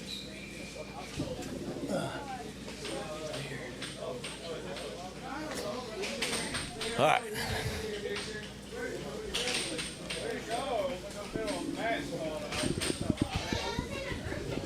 It is Danny Hines, the fireman's 50th birthday, so we are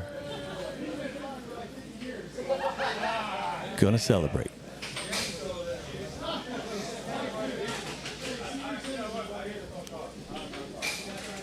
What are you gonna say, buddy? You gonna commentate?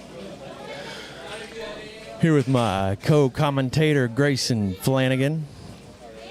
What do you got to say, buddy?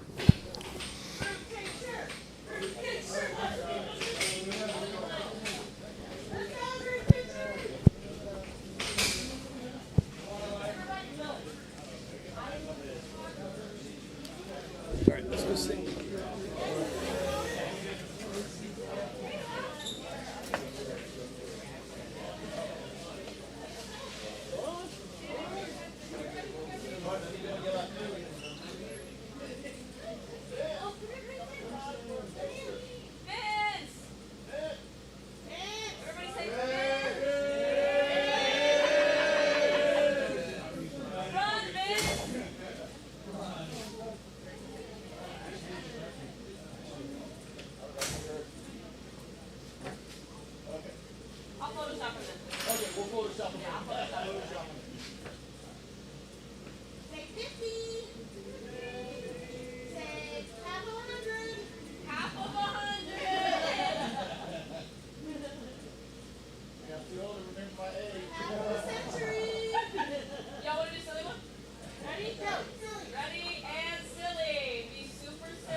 Cheers.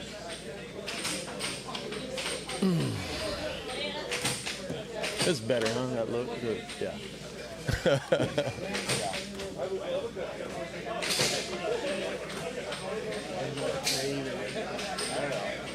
Maybe even just, I don't know, the top left corner you prefer having that boundary. Oh, just shove it up in there. Good seeing you all. It's a lot of fun.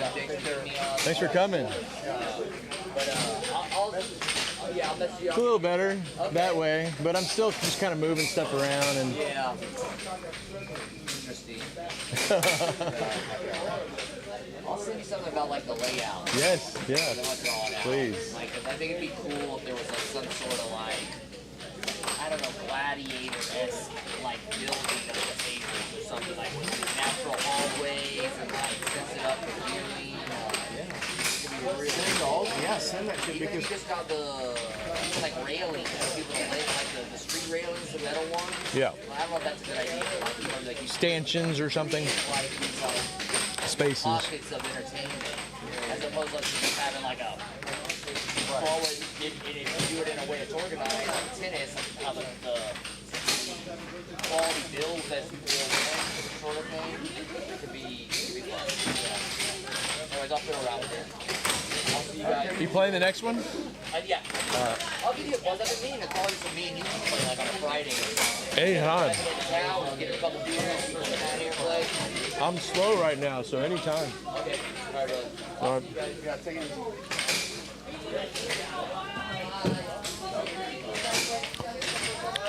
Haha, thank you, Ramiro. Yep, that is Mr. Grayson Flanagan.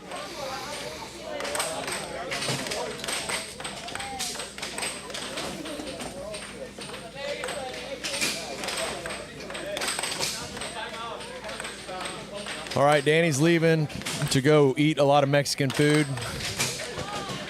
So we are solo for the last couple matches. Is spin off right here? What is this? What are they playing for?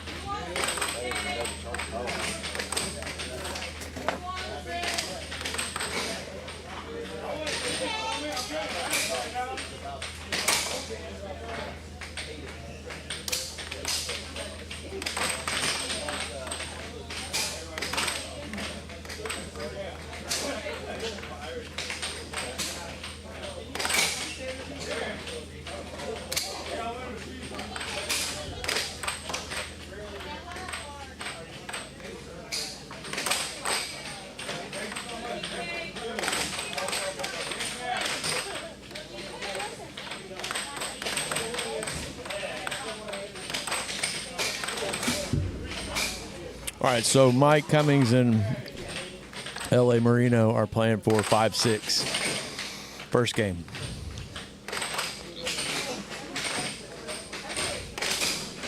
Mike Cummings has been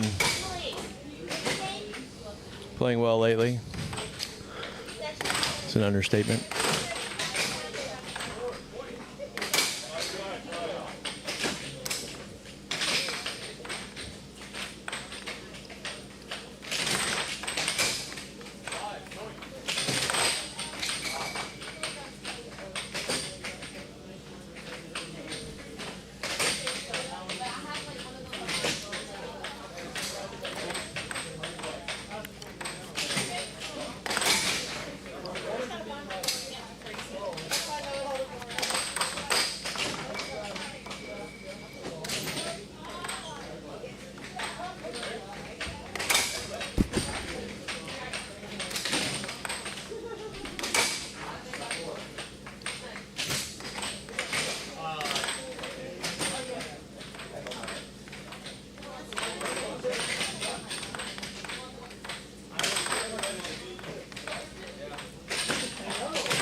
Yeah. How did you guys decide you didn't want to like finish out? It wasn't that. We ran out, so I was going to spin off, the other was going to spin off. I had no one to do. I didn't want that. So, how did You went stepping to some level of quality rather than just anything. Yeah, I get that.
We got Jacob Weissman warming up on the main table here at Tuneup 1 for the 2025 World Air Hockey Championships. Just giving local players in the Houston area a chance to play at an event that is 4 out of 7 against some good competition.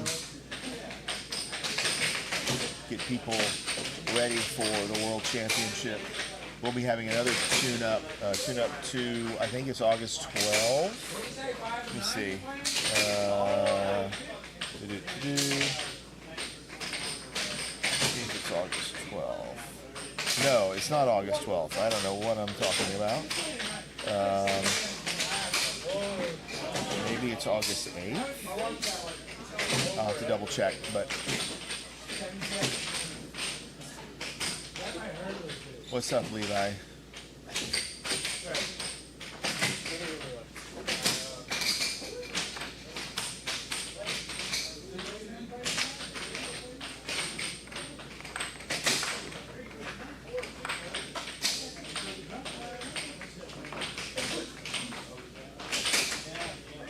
And here we are facing off.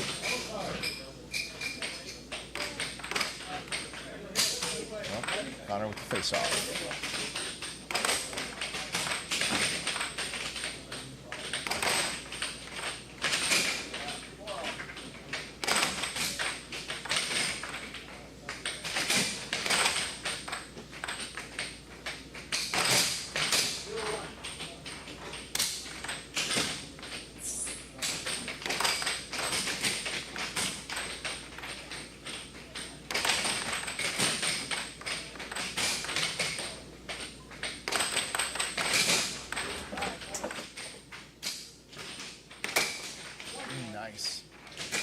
Nice time delay cut straight there by Jacob. Oh, Connor's left wall has become so devastating. Jacob with a miss hit.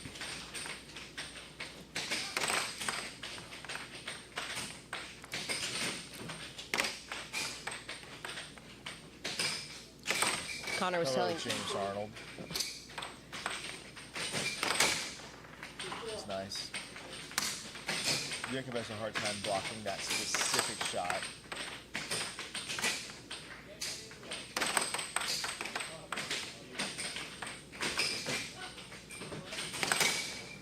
Jacob's banks are always really consistent. Yeah, he's got some good power banks. I think that right wall under of his is sort of his path to victory. I think he needs to lean on it a little bit more.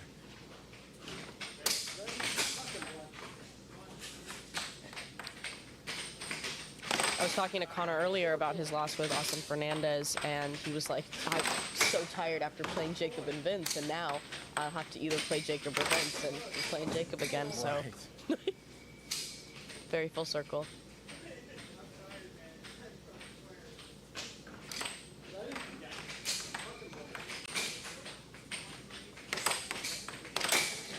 What shots do you... Wow, that was a nice transition forehand.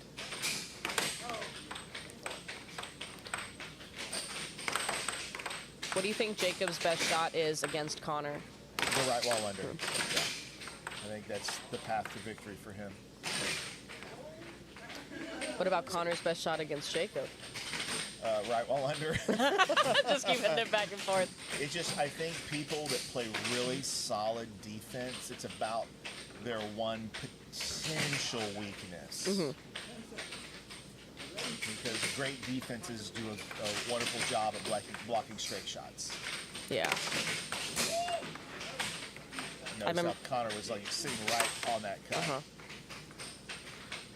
I remember the first time I learned that you just need to stay out in order to block a straight or a cross. Magical feeling. Because you would just not expect that, but it really, really does it. Loss of possession by Jacob.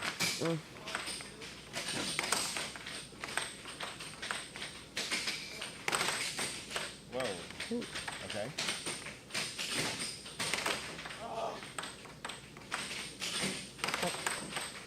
Oh, great block. That was an excellent shot by Connor. Yeah, very deceptive. Oh, that wasn't the way. Jacob should have just grabbed that puck, not hit it. That was good. Oh, some excellent back and forth action. Now he shouldn't have done that. He shouldn't have hit at the puck. He should have just stopped the puck. And notice it was out of control, and then he scored on himself as a result. Yeah. Sometimes in the heat of the moment, it's just like you. Well, you just make the determination in your mind that I'm trying to grab pucks. More puck grabs, more possessions, more chances to score. Yeah.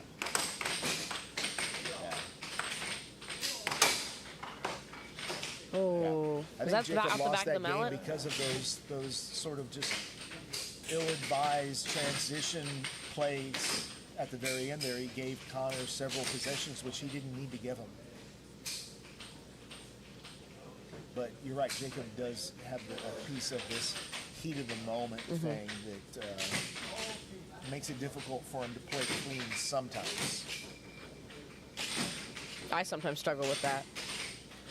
Yes, I think we probably all do. But I think you train yourself that I'm trying to grab the puck first and then swipe at the puck if I have no other option.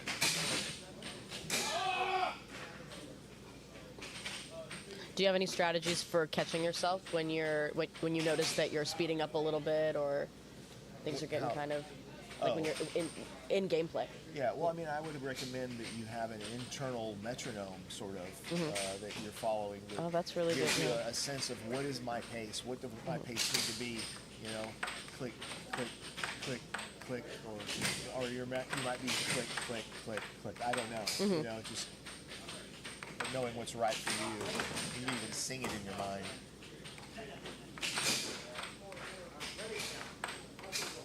All right.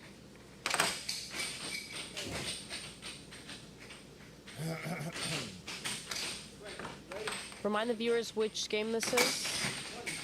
That's a good question. I think this might be game 2, Connor up 1-0. Okay.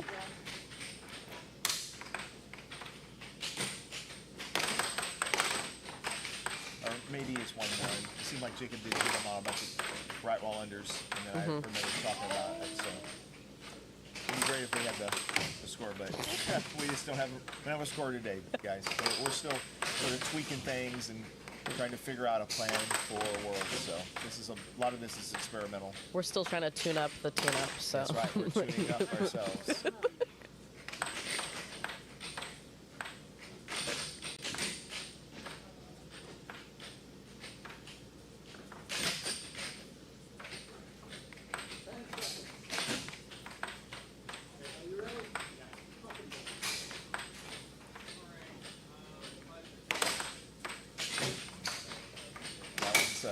That setup is one that Connor's seen a lot. I think it's not necessarily the best.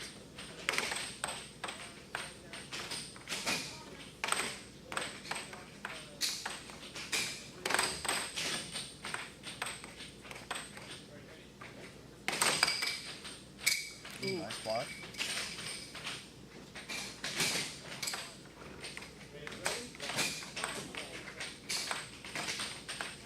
when you start to get into a good rhythm, like I've noticed Connor has sometimes, do you feel like that throws off the deception factor at all? That it wears off? No, that it throws off the deception factor.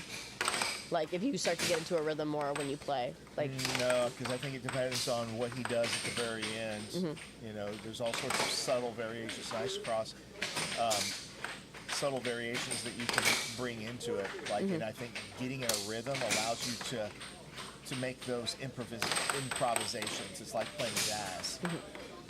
That's beautiful. Because I was actually thinking when you were saying metronome earlier, I was a classical pianist before, and yeah, it's like the exact same. I had such an issue when I got nervous, I'd start speeding up in a piece. Right. That metronome is super important, and it applies here too. Yeah.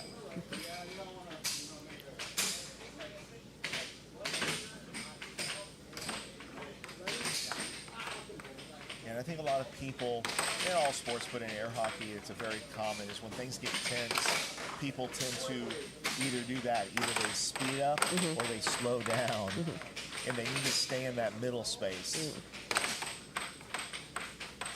Because if you're too slow, then you're more readable. Yeah. Right.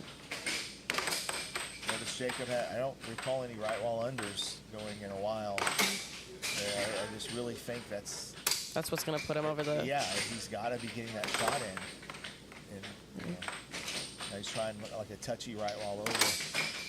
Oh, almost. So he beat him. He just flew off. But yeah, it was the right shot. I'll stop it. Yes, okay. Oh, unlucky. Back of the mallet. That always sucks when you block it perfectly and then it still somehow bounces off the back. Okay, let's see what he's gonna hit. Ooh.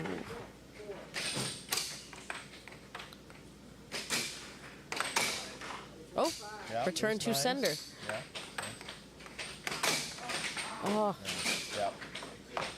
That's been sort of Jacob's Achilles heel at this event is on the defensive side, just not being ready when somebody starts their drift. He's gotten, people have gotten a lot of these early shots in on him, yeah. or gone under him with a bank that normally he would be able to sort of zero in on and block. But he did have a new child. Oh And, yeah, his mind is probably definitely loss of sleep is a thing. other places. Yeah. Yeah, so it's good. It's good to do a tune-up and kind of like Readjust. reset, where you're at. Now the drift that people do in the beginning that you mentioned earlier, that was called the circle drift, but I've heard it also be called the diamond drift. Where did yeah. that come from? It looks like a diamond. Oh, okay, gotcha. Sort of like it. Yeah, it's a diamond, like geometrical shape. But the accurate term is circle drift, or is there no really? It's all the same thing. I think it would probably mostly be referred to as a circle drift, but it can be referred to as a diamond drift. I've heard it interchangeably. But I figured out how to do that too. I was like, whoa, something like broke in my brain in a good way. That's good.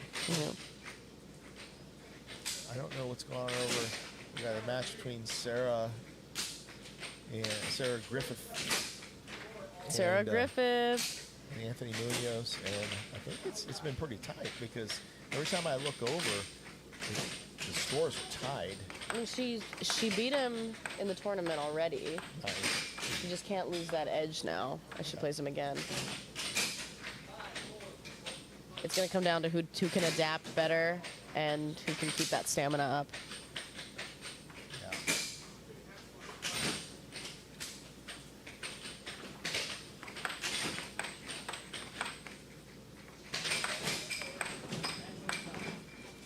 Match point 5 for Anthony Marino. So Oof. What's the game count? go down.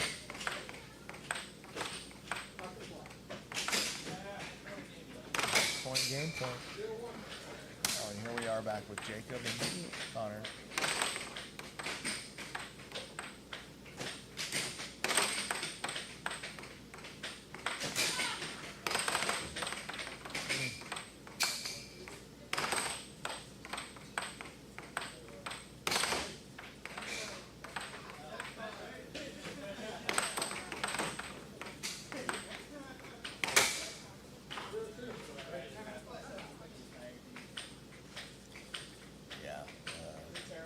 Rough start to this game for Jacob.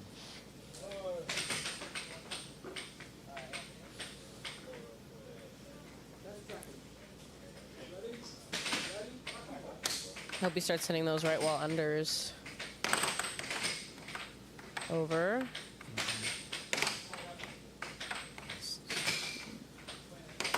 That was good. That was a better setup. Okay, now do that Needs to again. start from early back and get a bit of a medium speed drift, not too slow. That looked better.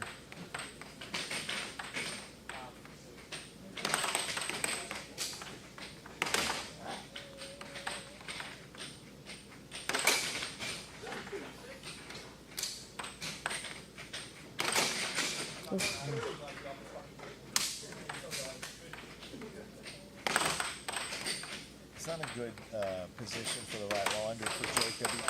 He's inaccurate with it when he hits it from that one far upper quadrant position. He needs to find a position that works real well for him. Because if it's accurate, it just can go in so much easier. Easier, yeah. Because then you have Nice to cut. really make sure you block it. And when you're in that position, there's a lot of other things you're not blocking, so you got to double down on that if you know it's coming. And Connor really taking advantage of this thing that Jacob's struggling with today, just kind of being ready. And he's hitting a lot of early shots off the drift. Not enough of the drift. Nice. Whenever I slow down in my game and I start to set things up, I've noticed that even if I don't win, I start to get instantly better. Like just in that moment. Good. That was much better. Like just timing of it, positioning, drift, all of it. He should have grabbed that puck.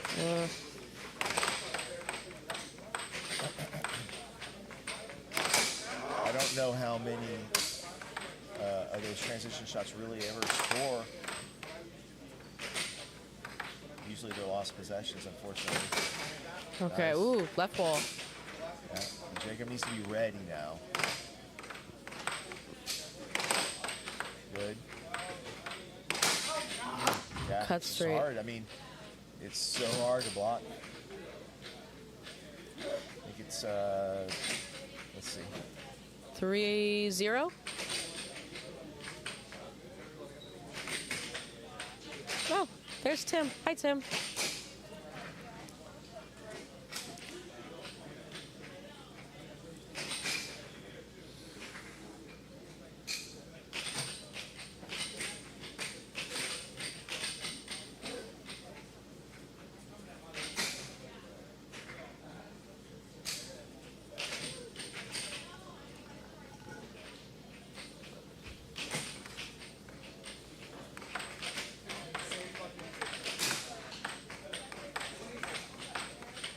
Is this possible match game? Yes, Okay. 3-0 Connor. Connor 4-0 Jacob earlier in the tournament. So I'm guessing Jacob really wants to at least get a game here.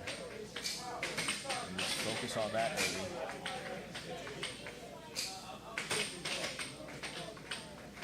Try to play one game of real good focus.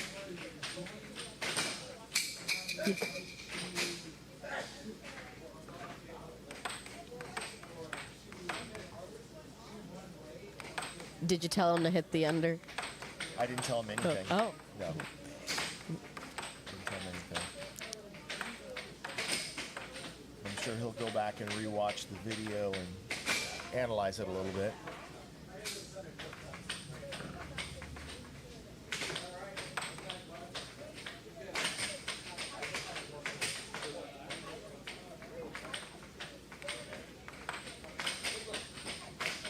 And here we go. See what he does. Okay. Ooh. Nice cross. Yeah, surprising that Nice that cross. yeah, I mean, I think Connor read it. He just charged to the wrong spot, I Yeah. guess. Maybe he thought it was going to be a straight. He may have thought it was a cut. Or cut. Ooh. There was the cut. And I think Jacob could go back and forth on those.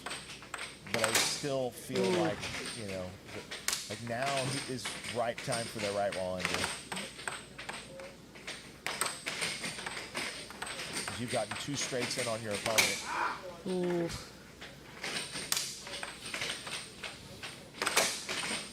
And that shot too. That's a great combo shot that Jacobs has worked on.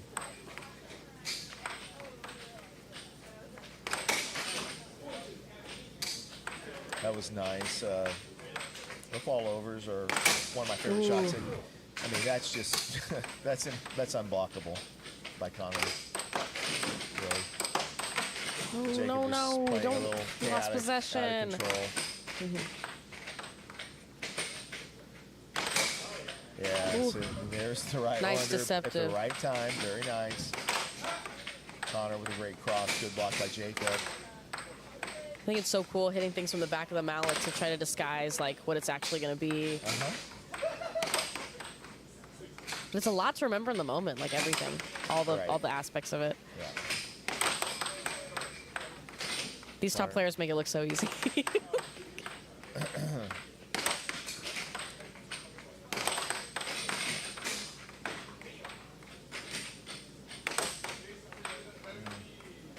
Okay, off wall, off wall.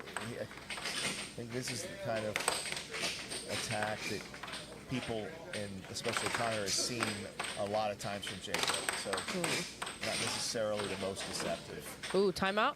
Yeah, it was a good timeout. All right. He's kind of getting stuck into this old way of setting up, where he's just going to like sort of keeping the puck, the mallet, just behind the puck, and then pulling back to shoot, as opposed to pulling his arm back and then shooting, like in terms of like a time delay. Ooh. Yeah, good, Okay. yeah, it was a good shot selection. And notice, so Jacob was able to get in a number of cuts in that game, or not cuts, but straights early in that game. In the first part, so yeah. then now Connor starts thinking straights, and it opens up the right wall under. And then just the last few shots were just right wall. Right. And sometimes it's just like rock, paper, scissors that you're playing with your opponent. And Oh, yeah, that is so true. Yeah. and they I didn't keep think about it like going, that. They keep going rock, and so you just keep going paper at the right moment. But then you don't want to get caught up on you keep going paper when you got to go scissors at some point. Right, well, perfect.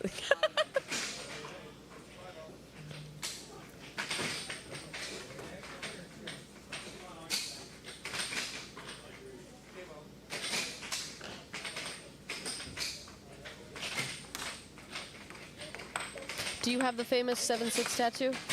I do not. I've Was there a considered reason getting that it. you- yeah. I've considered getting it. Me and Billy Stubbs have considered getting them together. Oh, that'd be sweet. super cool. But we were going to do it at the Glass Worlds, and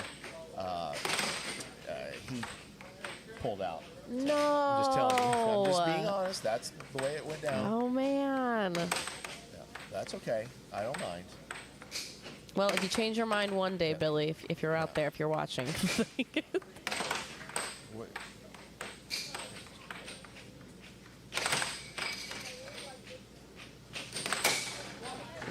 All right.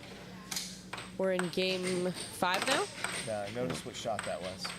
Yep. It was right wall under. Yep, I saw it. Nice cross. Ooh, left wall, okay. That right wall under needs to be executed from a different spot. Not that spot.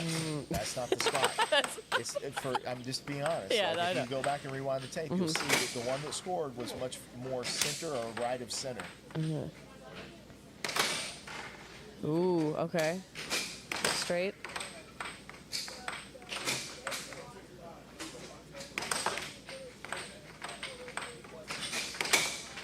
Oof. That's like an awesome Fernandez. Sorry. Fernandez. Fernandez. Yeah.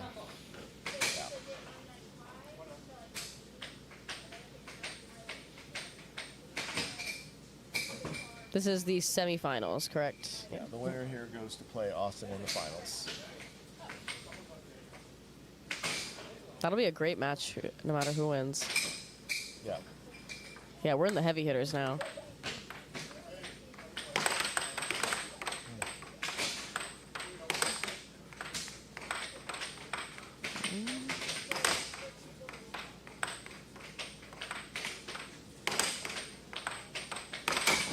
Oh.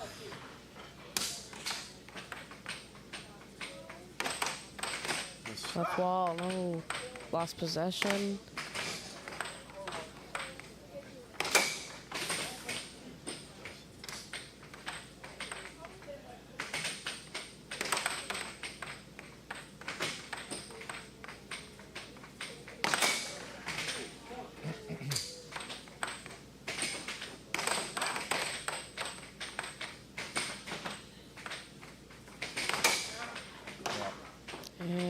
All right, well, at least you didn't get skunked 8-0. He got a game off Oh of yeah, him. absolutely. But Connor, yeah, just playing lights out, offensively, just scoring. Jacob really needed his defense to show up and it was, and then on offense, just I think too many like non-deceptive setups. Like it just too many of like something that's very what's the word? Predictable, and it's not predictable. Readable? Because readable. That's a better word. Very readable for his specific opponent, and like you needing to maybe go and look at some video and figure out, like, look at the shots that score and the shots that don't score, and say, well, okay, well, what are the patterns here? Because there's a pattern when you're getting blocked really easily. Yeah, I think that's such a cool aspect of air hockey, like the game itself, is that it's not just like you establishing your style, but it's also like each player has their individual style. And in order to, if you know who you're going to go against in the bracket, like studying that person's game to figure out what's going to work on them. Because what works on Connor may not work on Colin, may not work on Vince or Austin. Right. Which is really, so there's like really a lot of grunt work and studying that goes into all the practice stuff behind the scenes. Yeah, for sure. All right, so that means that the finals will be Austin Fernandez versus Connor Cummings. And that will probably be coming in about 10 minutes is my guess. See if there are any other matches we can swing to.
I was commentating with Tim, yeah.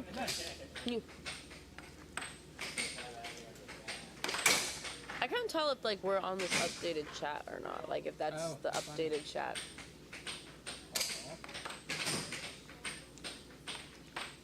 No, look at all of them. Taylor and Ramiro, Rob Kennedy, Joey, Brian. Oh, Brian Phil. across here. Yeah, we're just waiting for the spin-offs start going, and we're gonna have the finals. Okay. it's going down. Going down for real.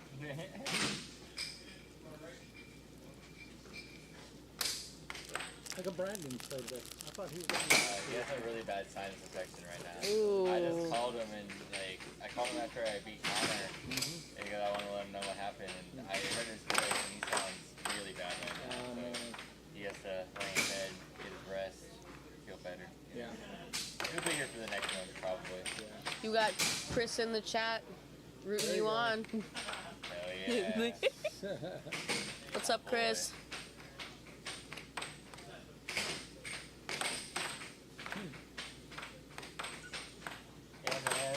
Chris, I didn't really like that prediction of Vince beating Connor in the finals. You know, I wasn't in the finals. Man. Oh. Yeah. Oh, spilling the tea live on the center line. It's Fernandez.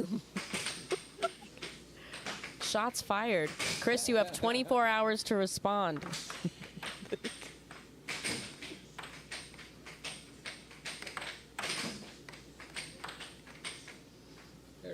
Oh, hey, Nathan. Hi, Nathan. How's Idaho?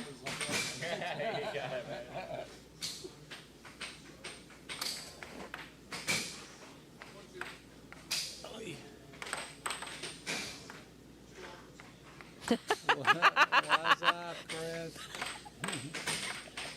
We were just talking talking about you. I heard. Yeah.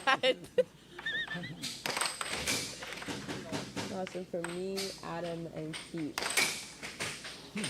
Oh, Austin, you got some Awesome. fans. You got some fans in the chat. Adam and Keith. Oh yeah. Adam and Keith are rooting for Fernandez. Oh, Connor. Connor's entered the booth. They don't like it.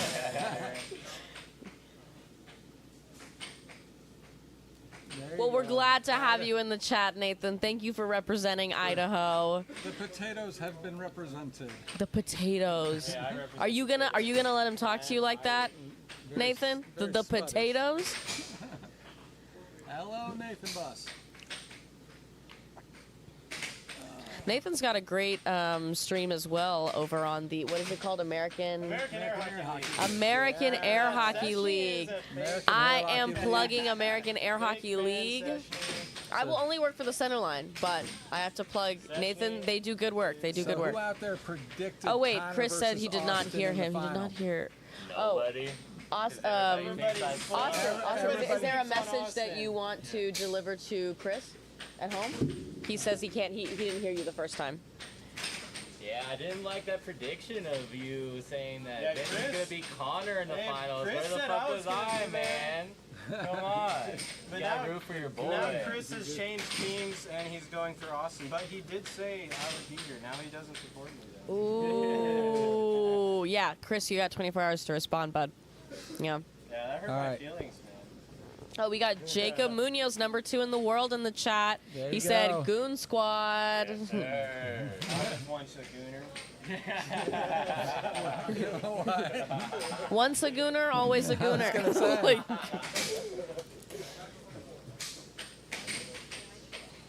How many predicted your top 5 to be? oh, Chris said he isn't close enough. You got to get closer to the here. What? Come on this side. Come on this side. There you go. What Austin was trying to say was he didn't really like how. I didn't like how you predicted Vince and Connor in the finals, man. You know, you're supposed to predict your boy. Where's the loyalty at, man? Come on. Goon or die. He's claiming not to know you were competing today. I never said I'd be there. Fake. Austin said you're fake. So we're getting ready to finish the spin-offs, and then we'll have the final match between Connor and Austin. Connor coming out of the losers bracket. So Jacob Weissman came in 3rd. Vince Ceda came in 4th. And injured Vince is driving back to San Antonio right now, and I came in 5th. And I just want to say, Nathan in the chat saying, love the setup. This looks great, you guys. Yeah, we have Andrew Flanagan and Tim Weissman and the whole team here that helped move all the tables and everything. We have them to thank for this great setup. Hello, Taylor. It's like basically like a mini showdown setup, but they're Yeah. doing it twice just to help people prepare for Worlds, which I think is really cool. Oh, I will let him know, Chris. I got you. Oh, hi, Taylor. I love Taylor. I do too. Hope everything is good. And I'm if Joey's there with you, hi, Joey. And everybody in North Carolina. I had success today because of playing in North Carolina. I felt like I played better this tournament than then, but after learning all of this stuff. Yes, Connor and Austin are working hard. There's Charlie Martin. Uh-oh.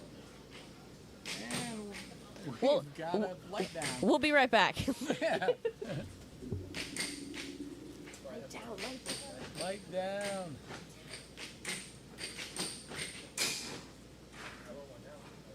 Just when Nathan said the setup.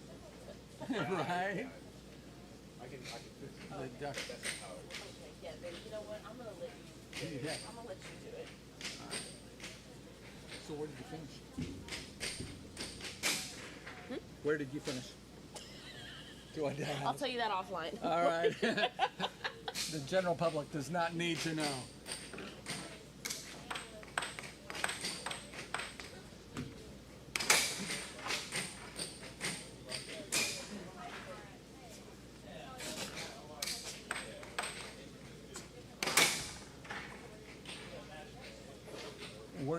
one last great match. Actually, both Connor. I did not break the lights. I had nothing to do with it. Connor and Austin are both playing outstanding air hockey. Oh, thanks, Riff.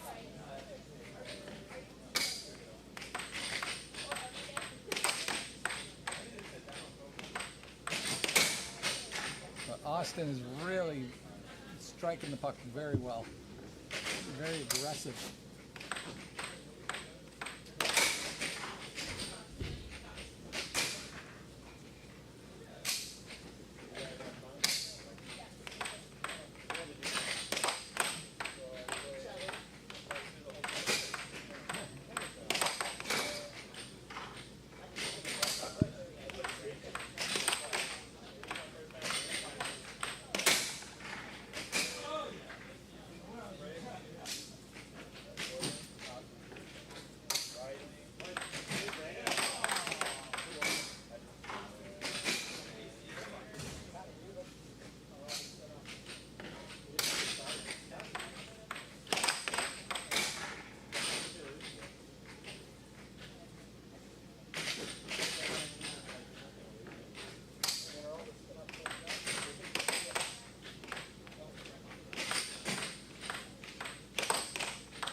got the finals here at Tuneup 1, the 2025 World Air Hockey Championships finals.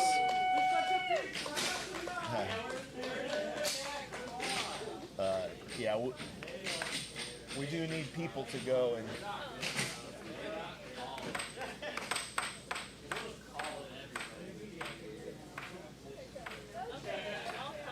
I'll do it. I'll just I'm sit going to here be joined for moral okay, that's support. Fine. I'm joined here by Sarah Griffith. Sarah Griffith. Yeah, Welcome. thank you. Yeah. It's like my second time commentating people, so Yeah.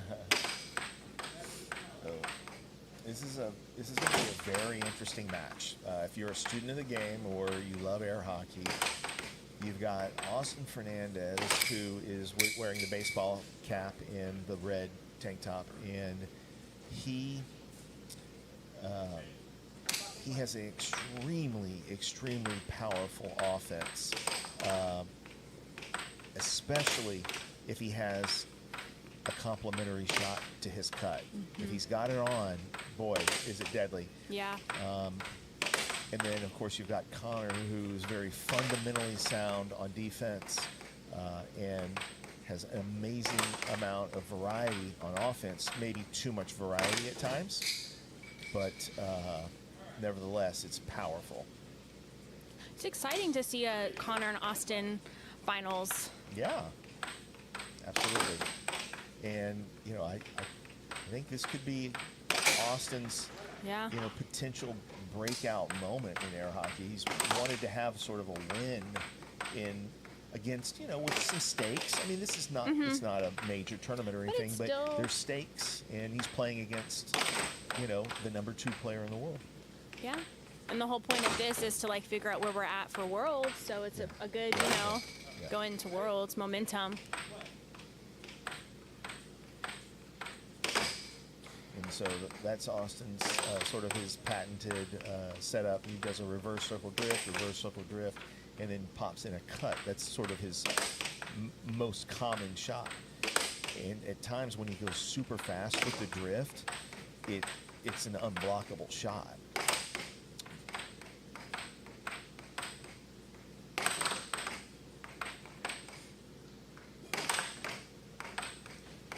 Connor goes for the cross, just sort of misses it, it's then he good. goes for the under left wall.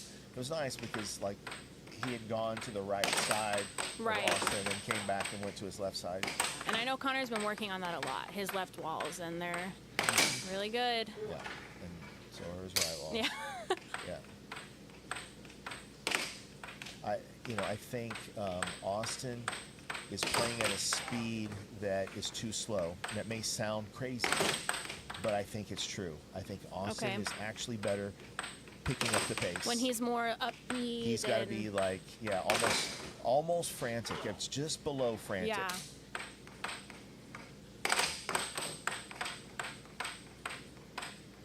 Like, slowing it down also might get him more in his head. I think it happens sometimes when we sort of like we decide we're going to play real controlled, and Right. we slow down, and then we kind of like think too much. Especially if it's not your normal. Yeah. That was a great cut, though.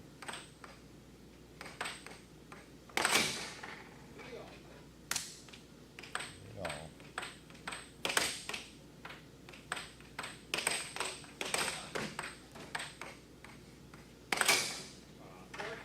Yeah, it's a nice right wall under. He sort of pushed forward a bit, so it really That's looked like good. the puck was going to be coming straight at him to the left.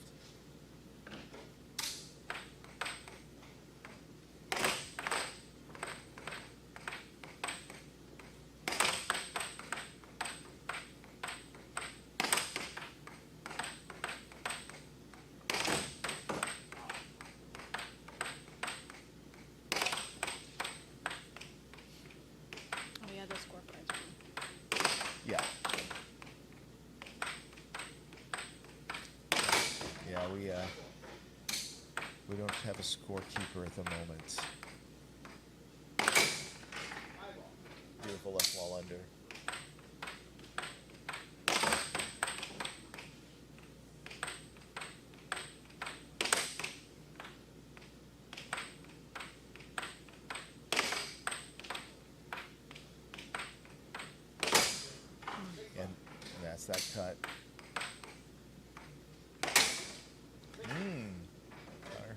out of the zone.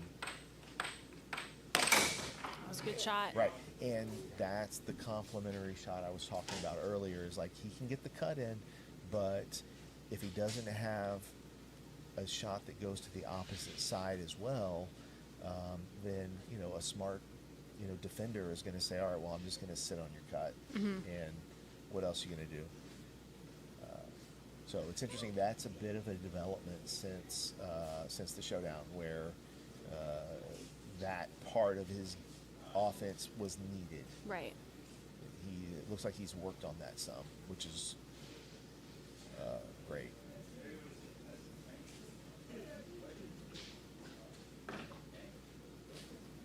Yeah, and I mean, if I'm Austin, I'm wanting to cut it out this set. Like, I want this set. I don't want to go further. Yeah. No, and I think you're probably right, because Austin can sometimes maybe get a little down on himself, and then that can just make things worse, not better. Yeah. That he was doing that shot at the showdown over and over and over. A great comeback by Connor, and I thought it might have been the best air hockey offense I've ever seen. But then when I realized that was the only shot, then I was like, right. Oh, okay. I mean, it's still great. I'm not saying it wasn't amazing, but now that he has that other shot going, that's really something.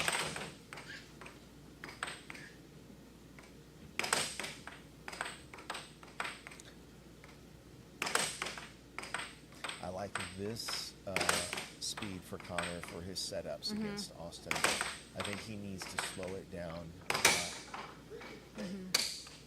Do you think, and by Connor slowing it down, it makes Austin feel like he has to slow down? I don't think it makes him feel like he has to. I think he gets antsy and wants the puck, and it gets to be a little frustrating. The other person sort of has the puck a lot, and it's harder to get into a rhythm.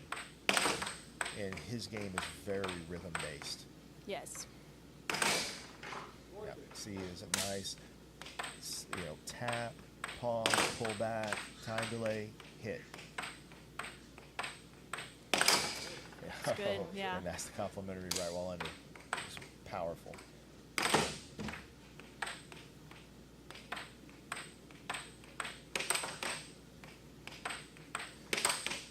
The thing that's so amazing, though, about that cut is how hard it is to be accurate when you're hitting a horizontal drift side to side. Yeah. Especially at the speed he does it at. He's pairing that so well. Yeah. Nope. Solid. A little wide.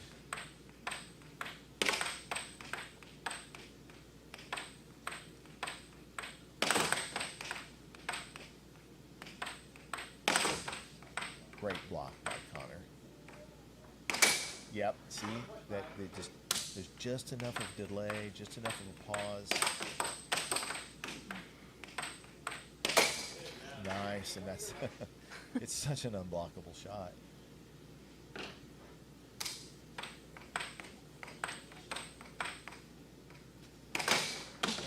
Okay. Yeah. All tied up. So I think what Connor did really great in that game was simplifying his attack, keeping it just very focused and almost mechanical. And even though he had a good rhythm to his shots, it was like it's repeatable. You can keep doing those shots and kind of go back and forth with them. So what do you feel like Austin would need to do to shut that down? To shut it down, I mean, it's hard, but he will start to shut it down a little bit because we all naturally start to hone in on what our opponent is doing, and so some people are much faster at it than others, and those are usually the people that do really well because they're able to adjust in the moment pretty quickly. And so the question is whether Austin will. Yeah. And of course, Connor has to keep it up. Yeah, it's true. But if Connor keeps it up and Austin does not adjust, I think that definitely is good news for Connor.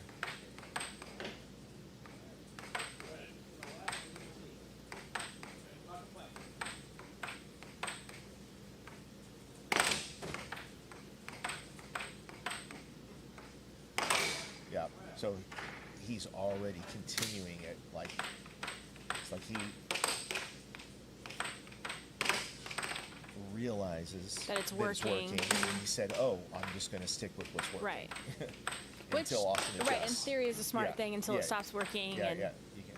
And sometimes you can start to do little subtle adjustments beforehand and sort of stay ahead of the other player, but you know,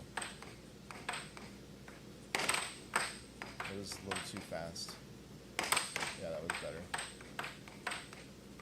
Aw, thanks, Ben.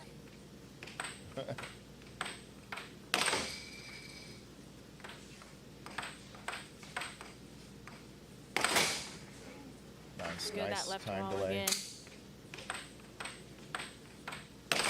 It's good. Yeah.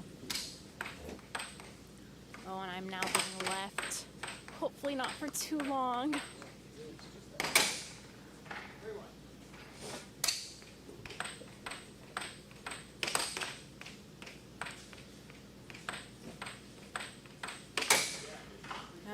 Yeah.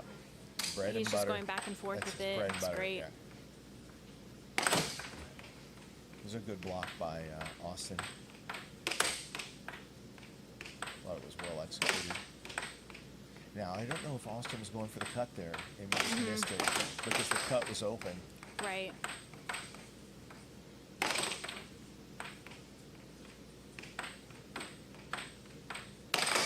It's good. Yeah, it is a really good attack. Now that like I'm really noticing it and paying attention to it.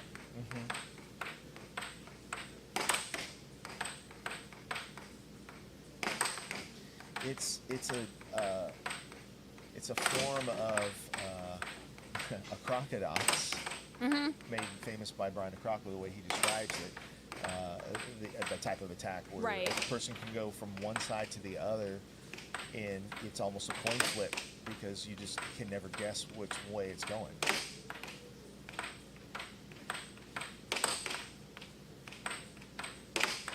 I think Austin's he's executing this drift a little too close to the line.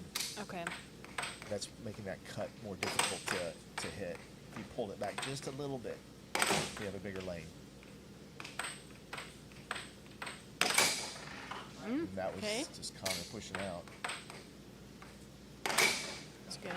Yeah, Connor had a lot of success with that shot last game. Woo! Yeah. Well done.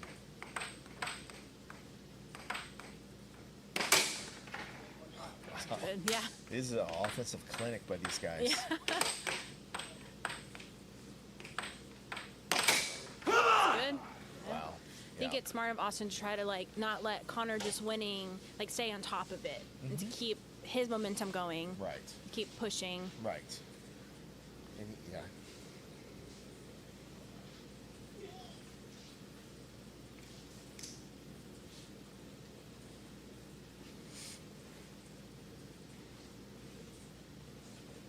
So 2-1 Austin in games. Yeah.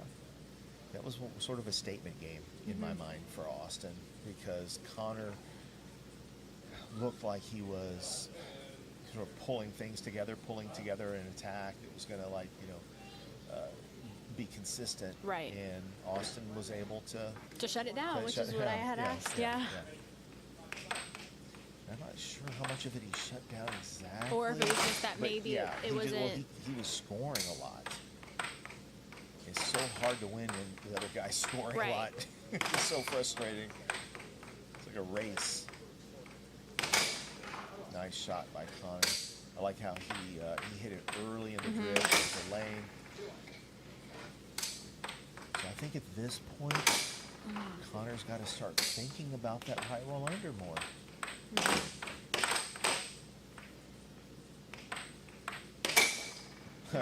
But he probably did in that moment because then the cut went in. Austin's making some good, shot selections at the right time.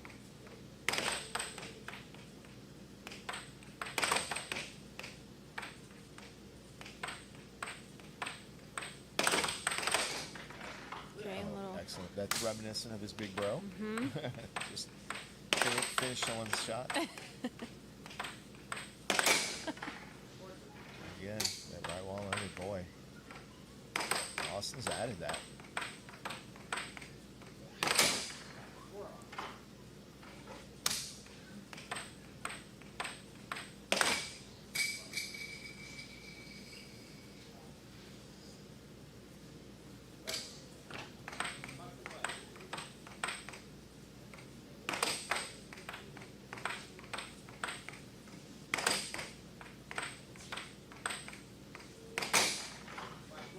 It's a big game, I think, for either, you know, Connor to huge. tie it up, Yeah, Connor to yeah, go if you- 3-1. Yeah, going up 3-1 is much different than letting somebody tie it 2-2. Wow. Not sure how that got in.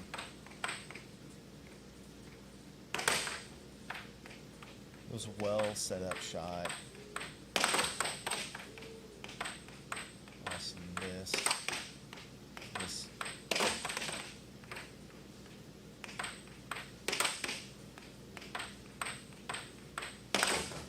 Oh, I think he was going for the under and just missed it. I'm not sure he was going for the over there.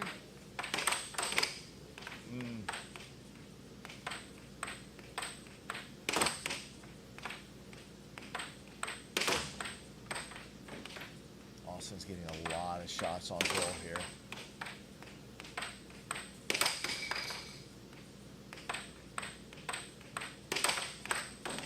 And this is kind of what I mean. It's like you want to get the puck out of his hands. Yeah. Don't let him get into a rhythm.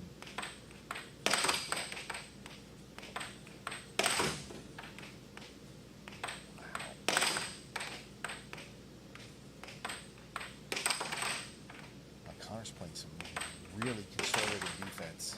That was good. Good get Yeah, it was finally. good. It worked eventually. Oh.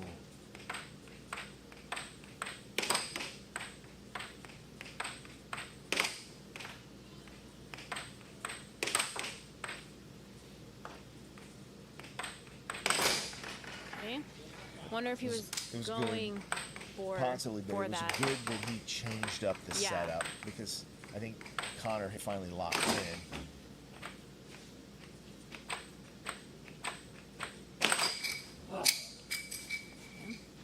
Yeah, big moment. Connor needs to score here.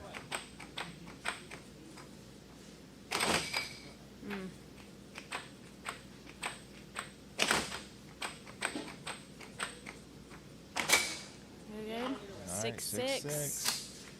Austin, what does he do? I think he's gonna eventually go for the right wall. Right here. Never mind. And that's what I'm saying is like he's been making some really good shot selections, Yeah. and sometimes it's only feel that you can go on, and Right. sometimes we get like we're hitting the wrong shot at the wrong time, I guess, sort of thing, and I don't know. It's you can sort of have a sense about where your opponent is soft. Right. Right. All right, well, this is 3 games to this is 1, do or Austin. Die. 3 games to 1, Austin Fernandez. Connor Cummings coming off a great tournament, phenomenal tournament in North Carolina. And here Austin is pressing him against elimination.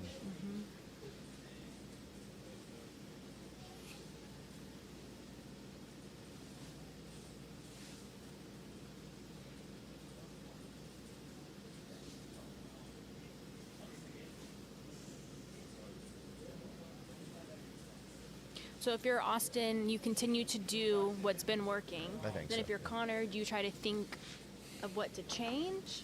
I don't think so. I mean, I feel like Connor's right there with Right. him. You know what I mean? I think it's just a matter of, like, It's just hard when someone's hitting a Yeah, cut hey, right yeah, wall yeah. with the same exact look. I mean, right. Yeah, it's hard. I mean, if I was like coaching Connor, I would say primarily keep the puck away from him a little bit more. right. Just don't let him get his hands on it and get into a rhythm. Yeah, like this kind of thing. I Yeah, like this. yeah. You know, it was like it was building possession time, sort of making your opponent slightly weary of trying to figure out what's happening, and then early cross. Yeah. Doggies. Hard, nice hard shot. Woo. These gentlemen are really showing some offense for us.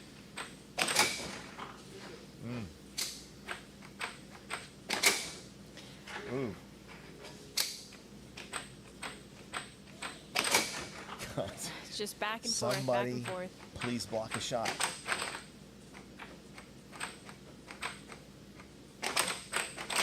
That was too fast. He needed to delay it more. That was what his work for him.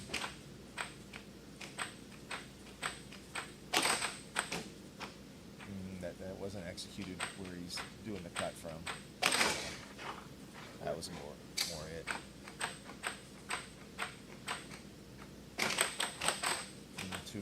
Yeah. Rushed it. Oh.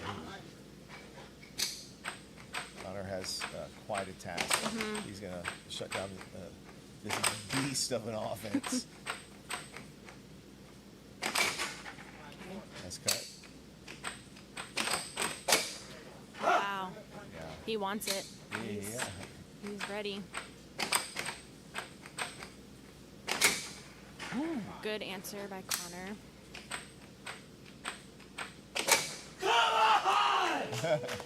All right, well, There you Austin have with the win. it. Austin. Austin played really great. He has added that right wall under more consistently to his overall offense, which really makes that cut even more deadly because someone can't just sit on it. Yeah. They're going to have to think about the right wall under as well. It'll be interesting to see him play Joey again, having that weapon. Yeah. Congrats to Austin. First tune-up. Awesome. Yeah, thanks for watching, guys. That's all we got. We'll probably leave it up, so people will probably play. So, thank you. Yep.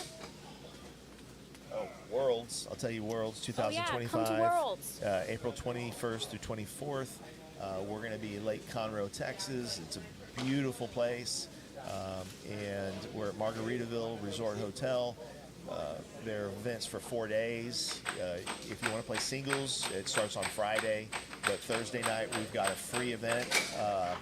It's the Blitz World Cup. And if you've never tried Blitz before, you have to try it. Photon League, go to their YouTube channel and go play Blitz. If you're in the Houston area or somewhere close by, Thursday nights at Bad Astronaut, it's an extremely fun format. And we're going to have the Blitz World Cup on Thursday. That's free. Friday, Saturday, Sunday, we'll have singles and a women's tournament and juniors and did I say doubles? I don't know if I did. Yeah. All right. Thank you.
Got tons of good stuff. Yeah. That was awesome. I'm glad that you were there for that task. Oh, Are you yeah. gonna show me? Huh? Oh, I thought you were going to show me. Oh, do you want to see it now? I don't, yeah, sure. Oh, I'll okay, see okay. it. I wanted to. You were in the middle of something.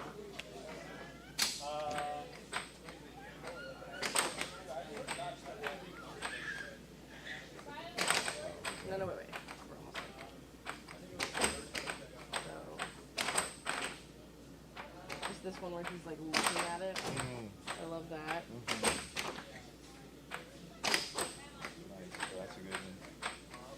Sing it Should put together a little. Tune Up Oh, one yeah. album. See, okay. Look at this one where the puck flies off a little. Uh-huh. Now.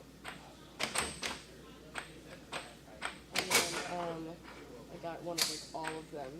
Nice. What was the final? Oh, the final grades.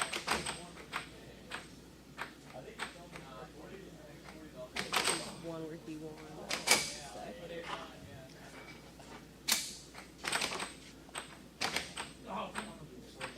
Here it is.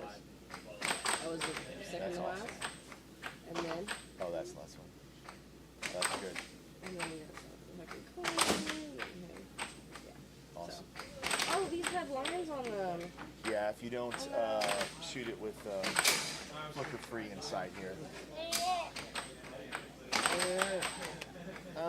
There you yeah, go. appreciate it. Of course.